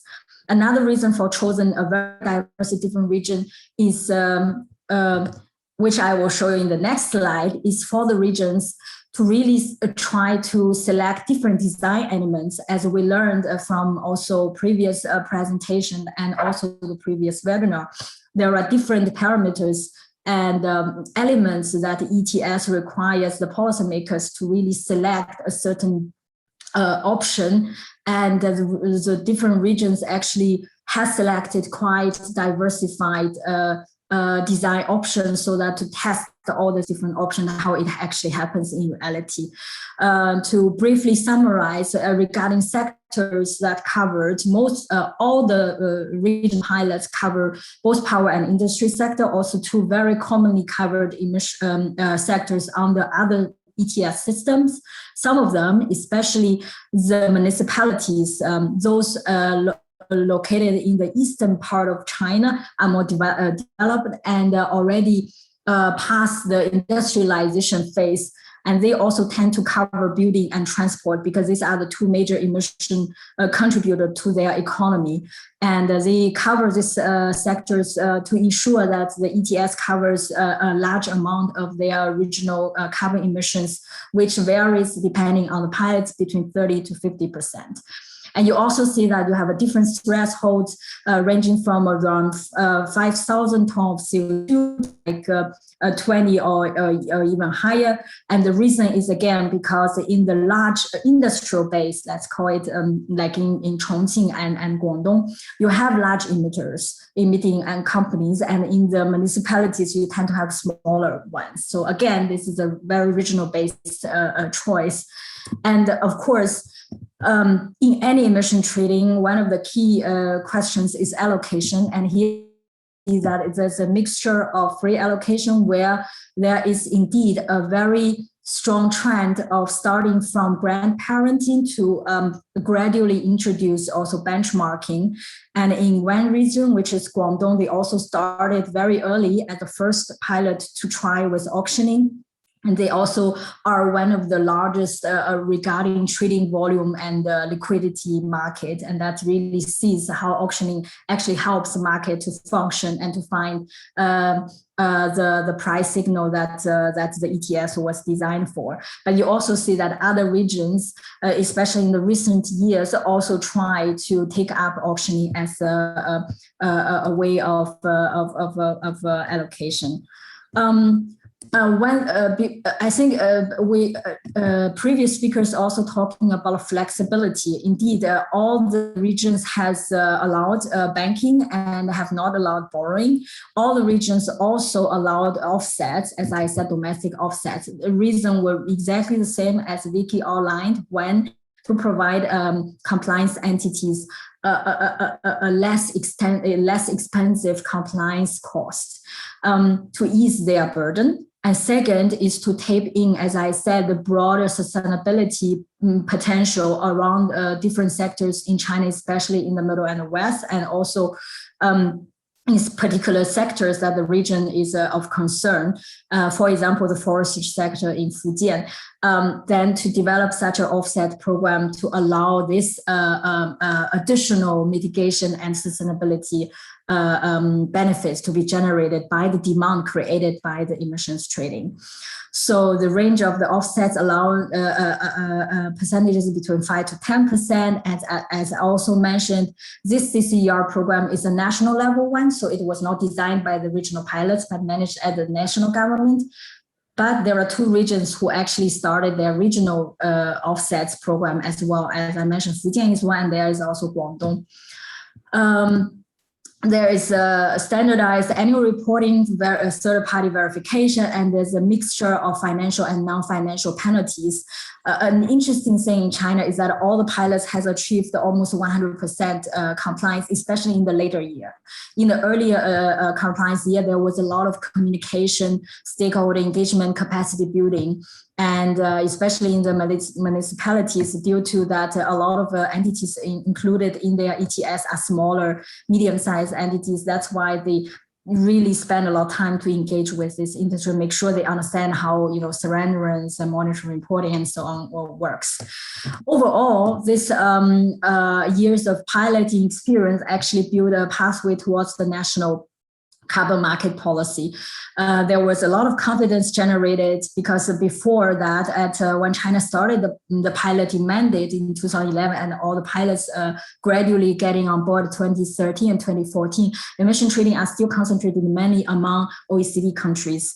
So there was a question mark like whether this relatively complicated policy instrument is viable for and that confidence has been built. And as I said, different design options has been tested, and there is a very vivid learning and interaction process among the regional governments and their various advisors, so technical supporting institutions, markets, service providers, and so on. And again, also as previous speakers has mentioned, we have seen a very dynamic ecosystem emerging of different carbon market players and actors. If you think you have different government department, and you have the operators of the registry of the trading platform and exchange, and then you have the verifiers, you have the consultancy firm coming in to help country to do monitoring and reporting. Some of the companies also form their own sub-branch to look into carbon management and so on. So you really have a very dynamic ecosystem building around emission trading in the regions. And actually 2 pilot regions, Hubei and Shanghai, have been also selected to task to develop a registry and trading for the national ETS. So not only are they providing like a policy blueprints or options for the national policy making, but they also participate in the national ETS development. And here again, it's a key milestone. Emission trading is as previous speakers also mentioned, is a complicated policy tool, and for a country like China, it's extra challenging to accommodate it in the existing policy framework and the central and region and different sector contexts. So in 2013, to recap, the regional pilots. Lina, sorry, I'll have to interrupt you because we need to wrap up. If you okay. So here, the main development in the past 2 to 3 years, what I want to highlight is that there is a transfer of responsibility from the National Development Reform Commission to the Ministry of Environment and Ecology. That also has implication to the current design of the national ETS. And the second thing is perhaps you all know last year in September, the national government and the president set up ambition for China to achieve carbon emission peaking by 2030 and carbon neutrality by 2060. And that really provided a lot of momentum for the policy development. So we saw a lot of documents and policy on emissions trading coming in Q3 and Q4, and also in the past months this year. So again, it's needed to see China's carbon market development, all mitigation targets, and how to align them together. To briefly go through, we have a bottom-up intensity-based cap. We cover the national ETS, cover power generation sector, which is a threshold of 26,000 tons of emissions per year, around 2,225 entities. And at the beginning, at the current stage is 100% free allocation. There is indication of introducing auctioning later on. And the compliance is also limited with financial fines. And there is allowance of 5% of CCERs. And we have following the overall environment management in China multi-level governance. Looking forward, we are having the timeline for the first compliance circle confirmed to be finishing all the 2019 and 2020 compliance need to be finished by end of December this year.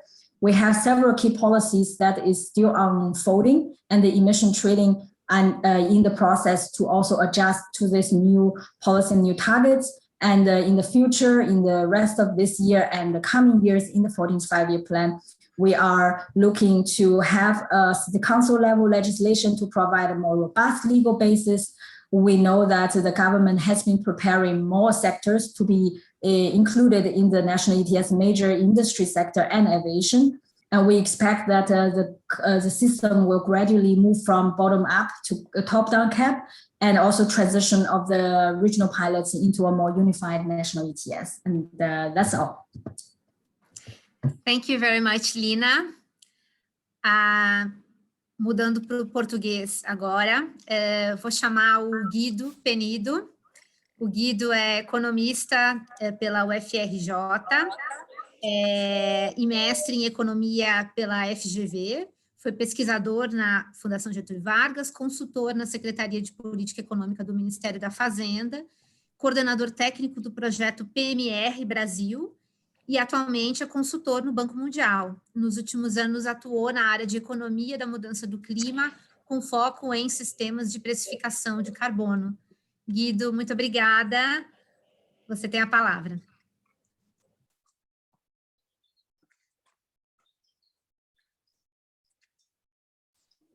Bem, boa tarde a todos. Peço desculpas aí aos nossos amigos panelistas. Vou falar em português dessa vez. Posso falar em português, né, Carolina? Não precisa falar em inglês, não, né? Tá ótimo. Fica à vontade.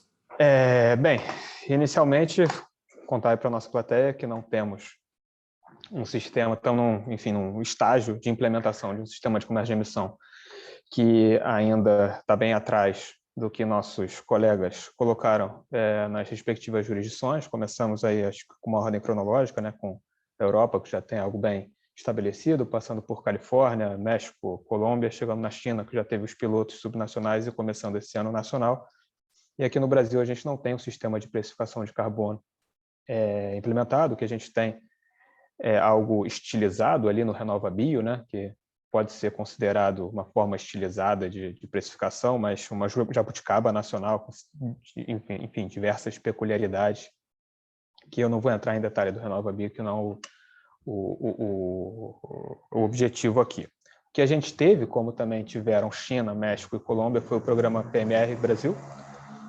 Enfim, eles tiveram o PMR dos respectivos países, né, no qual a gente estudou a implementação de sistemas de precificação de carbono, como carbon taxes, enfim, tributos de carbono e sistemas de comércio de emissões, mas ao contrário daqueles países nos quais o PMR levou à implementação de fato de um instrumento, no Brasil o PMR levou à criação de um roadmap para a implementação, né, um passo a passo, um guia para a implementação, e foi um programa de diversos anos, em parceria com o Ministério da Economia, entre o Banco Mundial e o Ministério da Economia.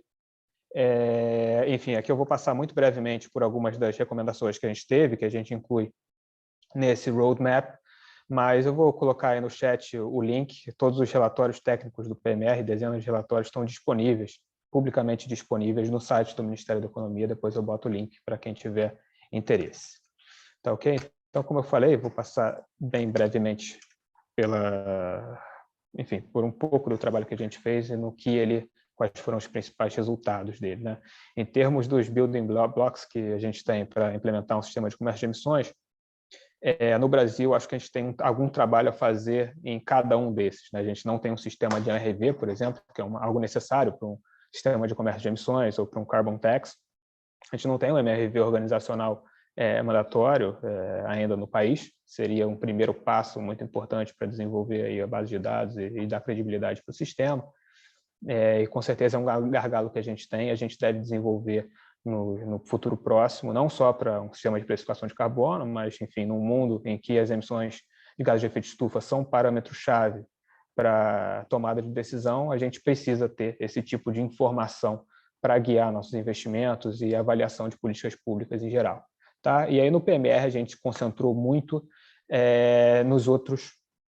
nessas outras caixinhas aqui, principalmente os elementos de desenho, quais são exatamente as formas de precificação que seriam mais apropriadas para o país, qual seria o desenho desse instrumento, como seria o arcabouço institucional e o marco regulatório, que a Carolina, inclusive, nos ajudou com isso, ajustes em instrumentos para deixar o arcabouço de políticas mais harmonioso, mais eficiente, também o engajamento de stakeholders. Como eu falei, a gente ainda tem bastante trabalho para fazer em cada uma dessas caixinhas, algumas mais, outras menos, mas, enfim, é um trabalho em andamento.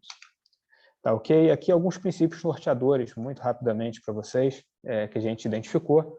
Primeiro, a priorização de um sistema de comércio de emissões e não um tributo de carbono. Aqui a gente fez algumas análises técnicas, mas no fim do dia essa escolha foi muito mais política do que técnica. A gente sabe que no Brasil a gente tem um arcabouço tributário muito complexo, extremamente overcomplicated, né, como a gente fala, enfim, também bastante oneroso, né? Então, acho que falar sobre tributos no Brasil gera uma certa alergia em todo mundo que a gente falava. Então, tanto dentro dos nossos diálogos dentro do governo quanto do setor privado, era um deal breaker falar sobre tributos. Então, foi muito fácil a nossa escolha por um sistema de comércio de emissões, nesse caso, que tinha uma aceitação muito maior e uma viabilidade política também muito maior. Tá? Segundo, implementação gradual, e acho que aí o sistema de comércio de emissões também dá uma flexibilidade dinâmica maior por não estar abaixo da legislação tributária, que já é mais engessada, né? A gente planeja uma implementação faseada desse instrumento, começando com uma primeira fase com um desenho mais simples e uma ambição mais modesta para aprendizado, desenvolvimento de instituições e bases de dados, e aí a partir das fases de compliance do sistema a gente pode ir rebuscando esse sistema. Eu vou citar aqui, por exemplo, a questão da alocação de permissões, que já citaram aí que normalmente é começada com grandfathering, depois transiciona para um benchmarking. Aqui a gente está falando exatamente da mesma coisa. A gente, numa primeira fase, não espera ter todos os dados necessários para fazer um benchmarking, então a gente começaria com a alocação gratuita bastante ampla, por grandfathering, e aí transicionaria ao longo das fases para um regime com um benchmarking para alocação gratuita e cada vez maior percentual de emissões leiloadas. Tá? E a gente também fortaleceria durante essa primeira fase dados e informações em instituições, como as necessárias para operar o sistema e principalmente aí os dados de MRV. Tá? Proteção à competitividade, acho que no momento atual que a gente está de crise bastante forte no Brasil, a gente não tem como começar um novo instrumento sem pensar nisso. Então, como que a gente lida com as receitas que podem ser eventualmente angariadas com a precificação, como que a gente vai fazer essa reciclagem, como que a gente consegue diminuir os custos de conformidade com mecanismos de flexibilidade, como é o caso dos offsets que já foram citados aí, quais são os pontos de regulação, os limiares de regulação que são mais interessantes para reduzir os custos regulatórios e não onerar excessivamente as pequenas empresas, conseguindo ter uma representatividade de emissões legal, né? Enfim, analisamos todas essas questões. Previsibilidade e estabilidade, acho que isso é crucial para permitir investimentos de longo prazo, ter uma estabilidade regulatória, com comprometimento de longo prazo e sinal forte do governo para ser um sistema resiliente. A gente também teria aí, em termos de estabilidade, um mecanismo de estabilização de preços, como se fosse um price collar, né, com piso e teto, e uma reserva de estabilidade, como também foi citado pela Europa e pela Califórnia. E aqui já falei, a reciclagem de receitas. A gente não quer que esse instrumento tenha fins arrecadatórios, seja um instrumento com finalidade meramente fiscal, né? A gente quer que esse instrumento tenha uma finalidade extrafiscal de corrigir uma externalidade, de reduzir emissões de gases de efeito estufa, enquanto sendo capaz de promover aí um desenvolvimento socioeconômico interessante para o país numa direção que o mundo está tomando, que é um desenvolvimento mais verde. E, por sinal, que é uma agenda que nós podemos ter diversas vantagens competitivas por nossas aptidões naturais do Brasil, como, enfim, nosso amplo ativo florestal, nossa matriz energética bastante limpa. Tá, então, alguns destaques aqui. A gente tem a proposta, nesse roadmap que eu citei, de criação de um sistema de comércio de emissões nacional, tá?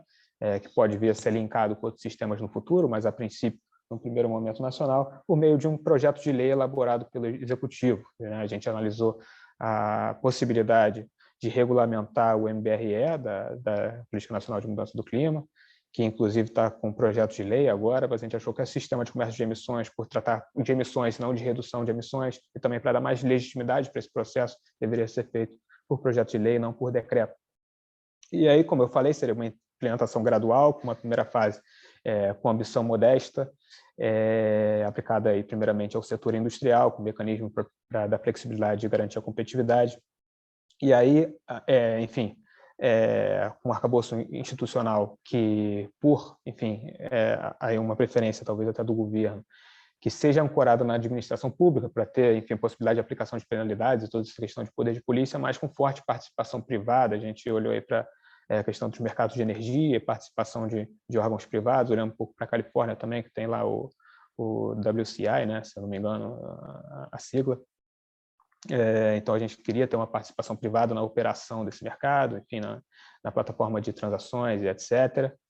E aí, ao longo das fases do sistema, como eu falei, tentando ampliar tanto o rebuscamento técnico desse sistema, quanto a ambição. Então, a gente pode ir reduzindo o cap, como foi feito na Califórnia e na Europa, e em todos os sistemas normalmente no mundo, ampliando o escopo dessa regulação, enfim, incluir mais setores nessa regulação para tentar tornar ele mais eficiente, mais economy-wide, como é a nossa NDC, e transicionar os métodos de alocação também. São 3 aspectos aí. Acho que o principal gargalo que eu já citei foi a questão do sistema de MRV. Queria destacar que o Ministério de Ciência e Tecnologia já tem um programa, na verdade foi um grupo de trabalho que foi finalizado e deve começar em breve, um programa de inventários de emissões organizacionais, ainda numa base voluntária, mas aí esse projeto de lei que a gente está fazendo essa previsão para um SE poderia, eventualmente, não necessariamente, a gente pode ter um projeto de lei antes para o sistema de MRV nacional, já que ele tem outros objetivos que não só servir ao SE, mas poderia, em última instância, esse PL já prever a criação desse sistema de MRV mandatório. Tá? Então, como eu falei, eu vou deixar o link para os estudos do projeto aqui e fico à disposição aí para perguntas. Obrigada, Guido. Bem, vou passar para o inglês agora de novo, para a gente falar das perguntas. In our Q&A session, which is actually going to be very short because we are running out of time, I will ask, I will make a general question for all the participants and a very specific one for Jason from California. From Jason Gray. There's also a question for Guido here. But I think the challenge is that we have 15 minutes to close the webinar. So I will ask our panelists to really keep their answers short to up to 2 minutes. And I will have to really cut you off because we can't really go much farther than 4 p.m. So I'm going to ask Jason his question and then everyone else's question, and then you can just jump in and answer at the order you prefer, right? So Jason, there's a question here about the offsets limits. Why are they so strict? And also about the role played by forests in California's cap and trade scheme. So can you give examples of projects or policies for carbon reduction of the forestry sector in California? And then a specific question for Guido as well.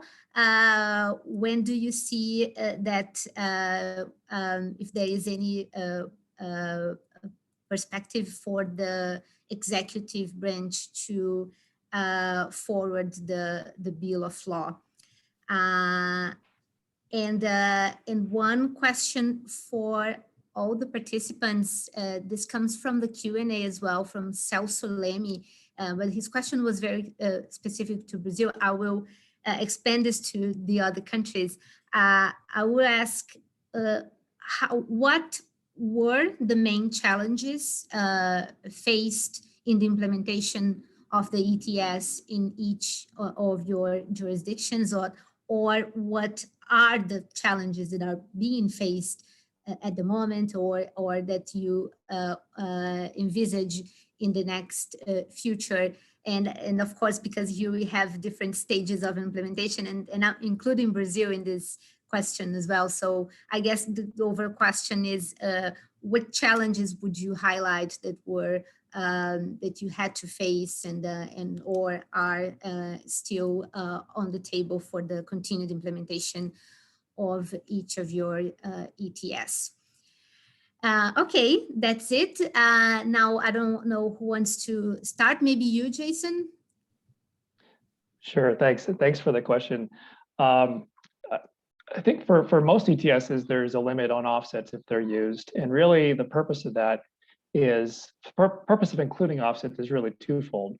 One, you're looking for a type of cost containment mechanism because offsets typically have some risk behind them. That means they typically trade for less than an allowance. So that's important for cost containment. The other purpose of having them is really to incentivize reductions in sectors that are not covered by your cap. So making sure you're getting a wide range of emissions reductions or enhanced sequestration. Those are, for us, that's the purpose of having offsets. The purpose of having limits is you want to provide cost containment, but you really want to make sure that the price signal and that the activities are really happening within your sources that are covered by the sectors.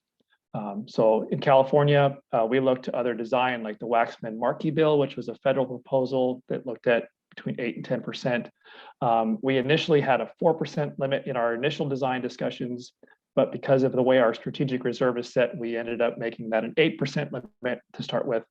Offsets are not without controversy.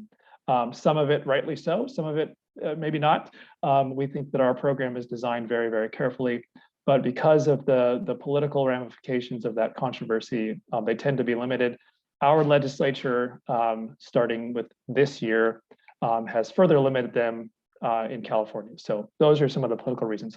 The forest program for us is also very important because that is one of the largest emitting sectors. It's one of the few areas that we don't cover by our cap. So forests are eligible to come in, land use is eligible to come in for an offsets program in California. Our program is applicable throughout the United States. So I believe we have forest projects in 37 or 38 states throughout the country, including very large, important projects with indigenous communities in the US. Those types of actions are avoided conversion, which is sort of like RED. They are improved forest management, so taking action to enhance sequestration, reduce fuel reduction or fuel risk for fires, and then some reforestation. We have very few reforestation projects, but those are the eligible project types in our program. Thank you, Jason. Now maybe Vicky. Yeah, so in terms of challenges, I think the biggest challenge for the EU, but for any system, is getting the stakeholder buy-in, the political support to get going. I think once you get going, there are challenges, but there's ways around them. And so you need to get going and learn by doing. In Europe, it happened because we were signed up to the Kyoto Protocol and we needed a policy, and stakeholders knew it was either going to be a tax or an ETS. And that helped build the support amongst business who preferred an ETS. And as you get going, people's interests are much more varied. So the stakeholder interests are much more varied and it's much easier to move forward.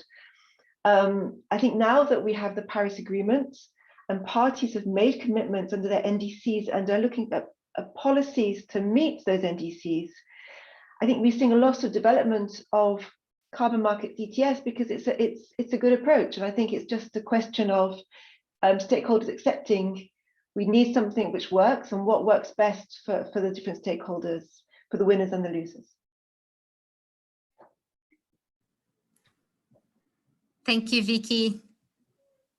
Now, maybe Jose Francisco.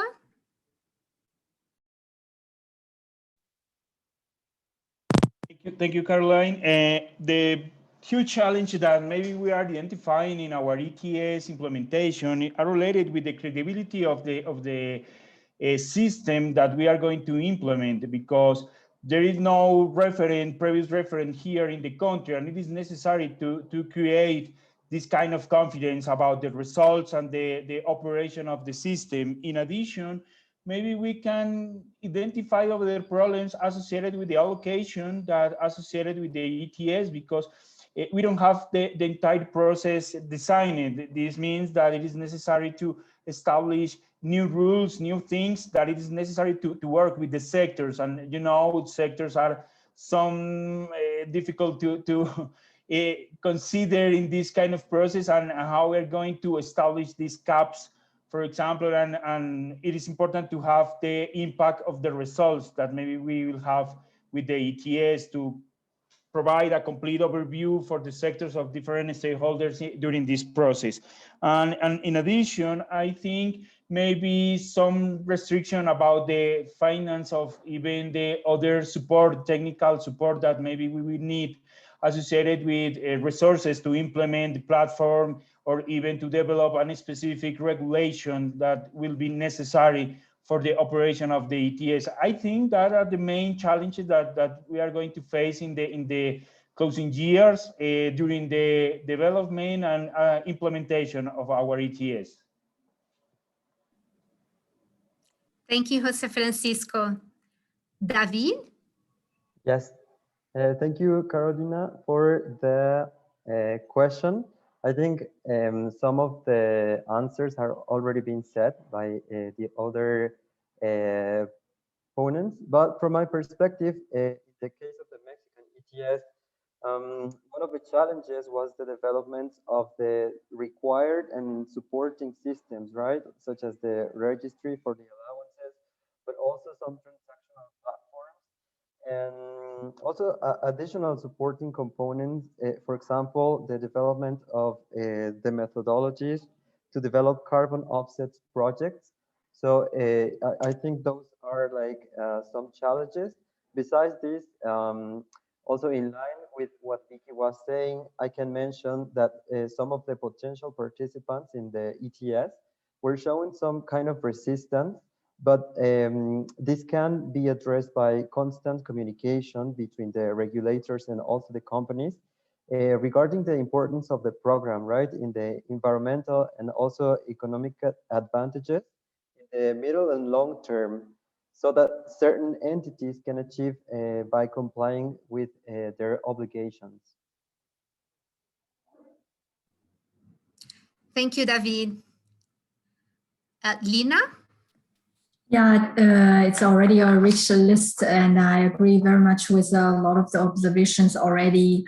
And I wanted to add on this list based on China's previous and current experience with how ETS the role gonna be and is in the overall policy mix. I think especially complicated for the case of China as a country of long years of both overarching and sectorial different types of command and control, voluntary information policies in the energy industry and all the sectors, and how moving forward there will be sectorial and regional level carbon emission peaking targets and policies. So how ETS will fit in the overall structure, and that links to a second very important challenge, which is governance. No policy will be good if you don't have a good and solid governance structure behind it. And we see from our previous speakers, especially Jason and Vicky, like we from China also learned a lot from their system by observing how their institutions are capable of managing and also continuously review and improving the policy. And that has been the case in China, that how the institutions are prepared from the public sector, from the service sector, from the covered entities. There's a steep learning curve that is really requires people in charge to be committed and to really learn. And in addition to that, at the national level, there will be a huge challenge about cross-ministerial coordination, because power sector's regulator is sitting in a different ministry, and industry sector has a separate regulator, environment ministry a separate ministry. So how all the ministries can coordinate together, plus how the trading side gonna be regulated, that's gonna share between Ministry of Environment and other market and financial sector regulators. So I think this coordination will be also a key challenge moving forward. Thank you, Lina. Now, Guido. Hi, Caroline. So I'm looking here at the questions in the chat, but yeah, I guess there's one regarding the bill, when it will be submitted to Congress. So we don't know that yet, because we have no political decision in Brazil. it's yet to be made. So we have no timeline regarding that. And the bill is not even drafted yet. We have just the roadmap. So no, unfortunately not. What are the main barriers to the implementation of an ETS in Brazil? Well, technically, we have the necessity for an MRV system. So this is a technical barrier that we are facing right now. But as Vicky said, the major barrier is political. We need the political decision in favor of the ETS. This is the major concern right now. Do I have any other question to answer, Carol? Can you help me? No, I think that would be all. Thank you, Guido. But yeah, anything you would like to add, or is it? Well, there are some questions here about the role of the companies in decarbonizing the economy. Well, I guess it's all the most important for them to take a lead in that, and even to pressure the governments, which should be leading. And if your government is not leading the process, maybe the enterprises can take the lead in that and pressure the governments in order to implement this low carbon policies, and this will lead to certainly a much better outcome in the future. Excellent. Thank you, Guido. Thank you all our panelists, for your time and dedication to produce these slides and share your experience with us. I'm shifting to Portuguese now. Muito obrigada a todos e todas pela presença aqui. Acho que a gente teve muita informação, né? Foram 6 painelistas, 6 mercados inteiros que a gente teve o desafio de analisar nesse encontro. Certamente não deu para falar de tudo, não deu para se aprofundar em todos os tópicos, mas acredito que foi o começo aí de um aprendizado sobre esse assunto para alguns de vocês, e para os outros talvez acrescentou em termos de conhecer o estado a história e o estado da implementação desses mercados nessas diversas jurisdições. Acho que a gente pôde ver que a gente tem experiências muito diferentes e também estágios diferentes de implementação, e é muito rico a gente poder olhar para toda essa diversidade de experiências, né? E aqui, claro, isso tudo certamente contribui, inclusive, para aqueles mercados que ainda não começaram, como é o caso do Brasil, se inspirar nesses tantos modelos que estão sendo desenvolvidos aqui. Então, e aí só antes de encerrar, vou responder uma das perguntas aí no questionário que foi um pouco, talvez um pouco mais ampla, né, em termos do papel das instituições e dos governos. Acho que foi um pouco da pergunta que o Guido também tentou responder agora no final, e das empresas nesse processo todo, né, de descarbonização das economias, inclusive na capacitação, né, de todos os agentes econômicos aí nesse processo.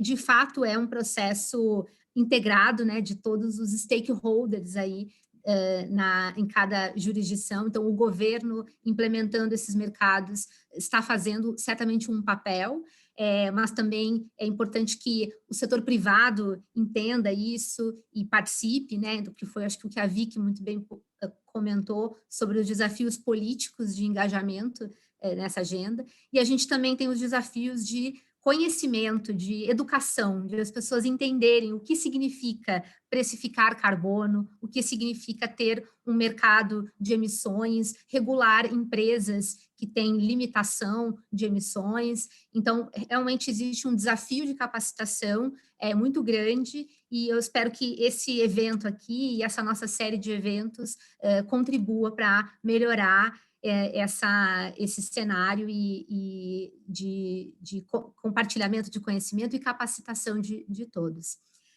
Então, com isso, me despeço aqui, em nome dos nossos organizadores, e desejando a todos e todas um ótimo dia. Um abraço. Obrigado. Muchas gracias. Thanks, everybody. Gracias. Muito obrigada. Thanks. Thanks, Obrigado a bye. todos. Tchau.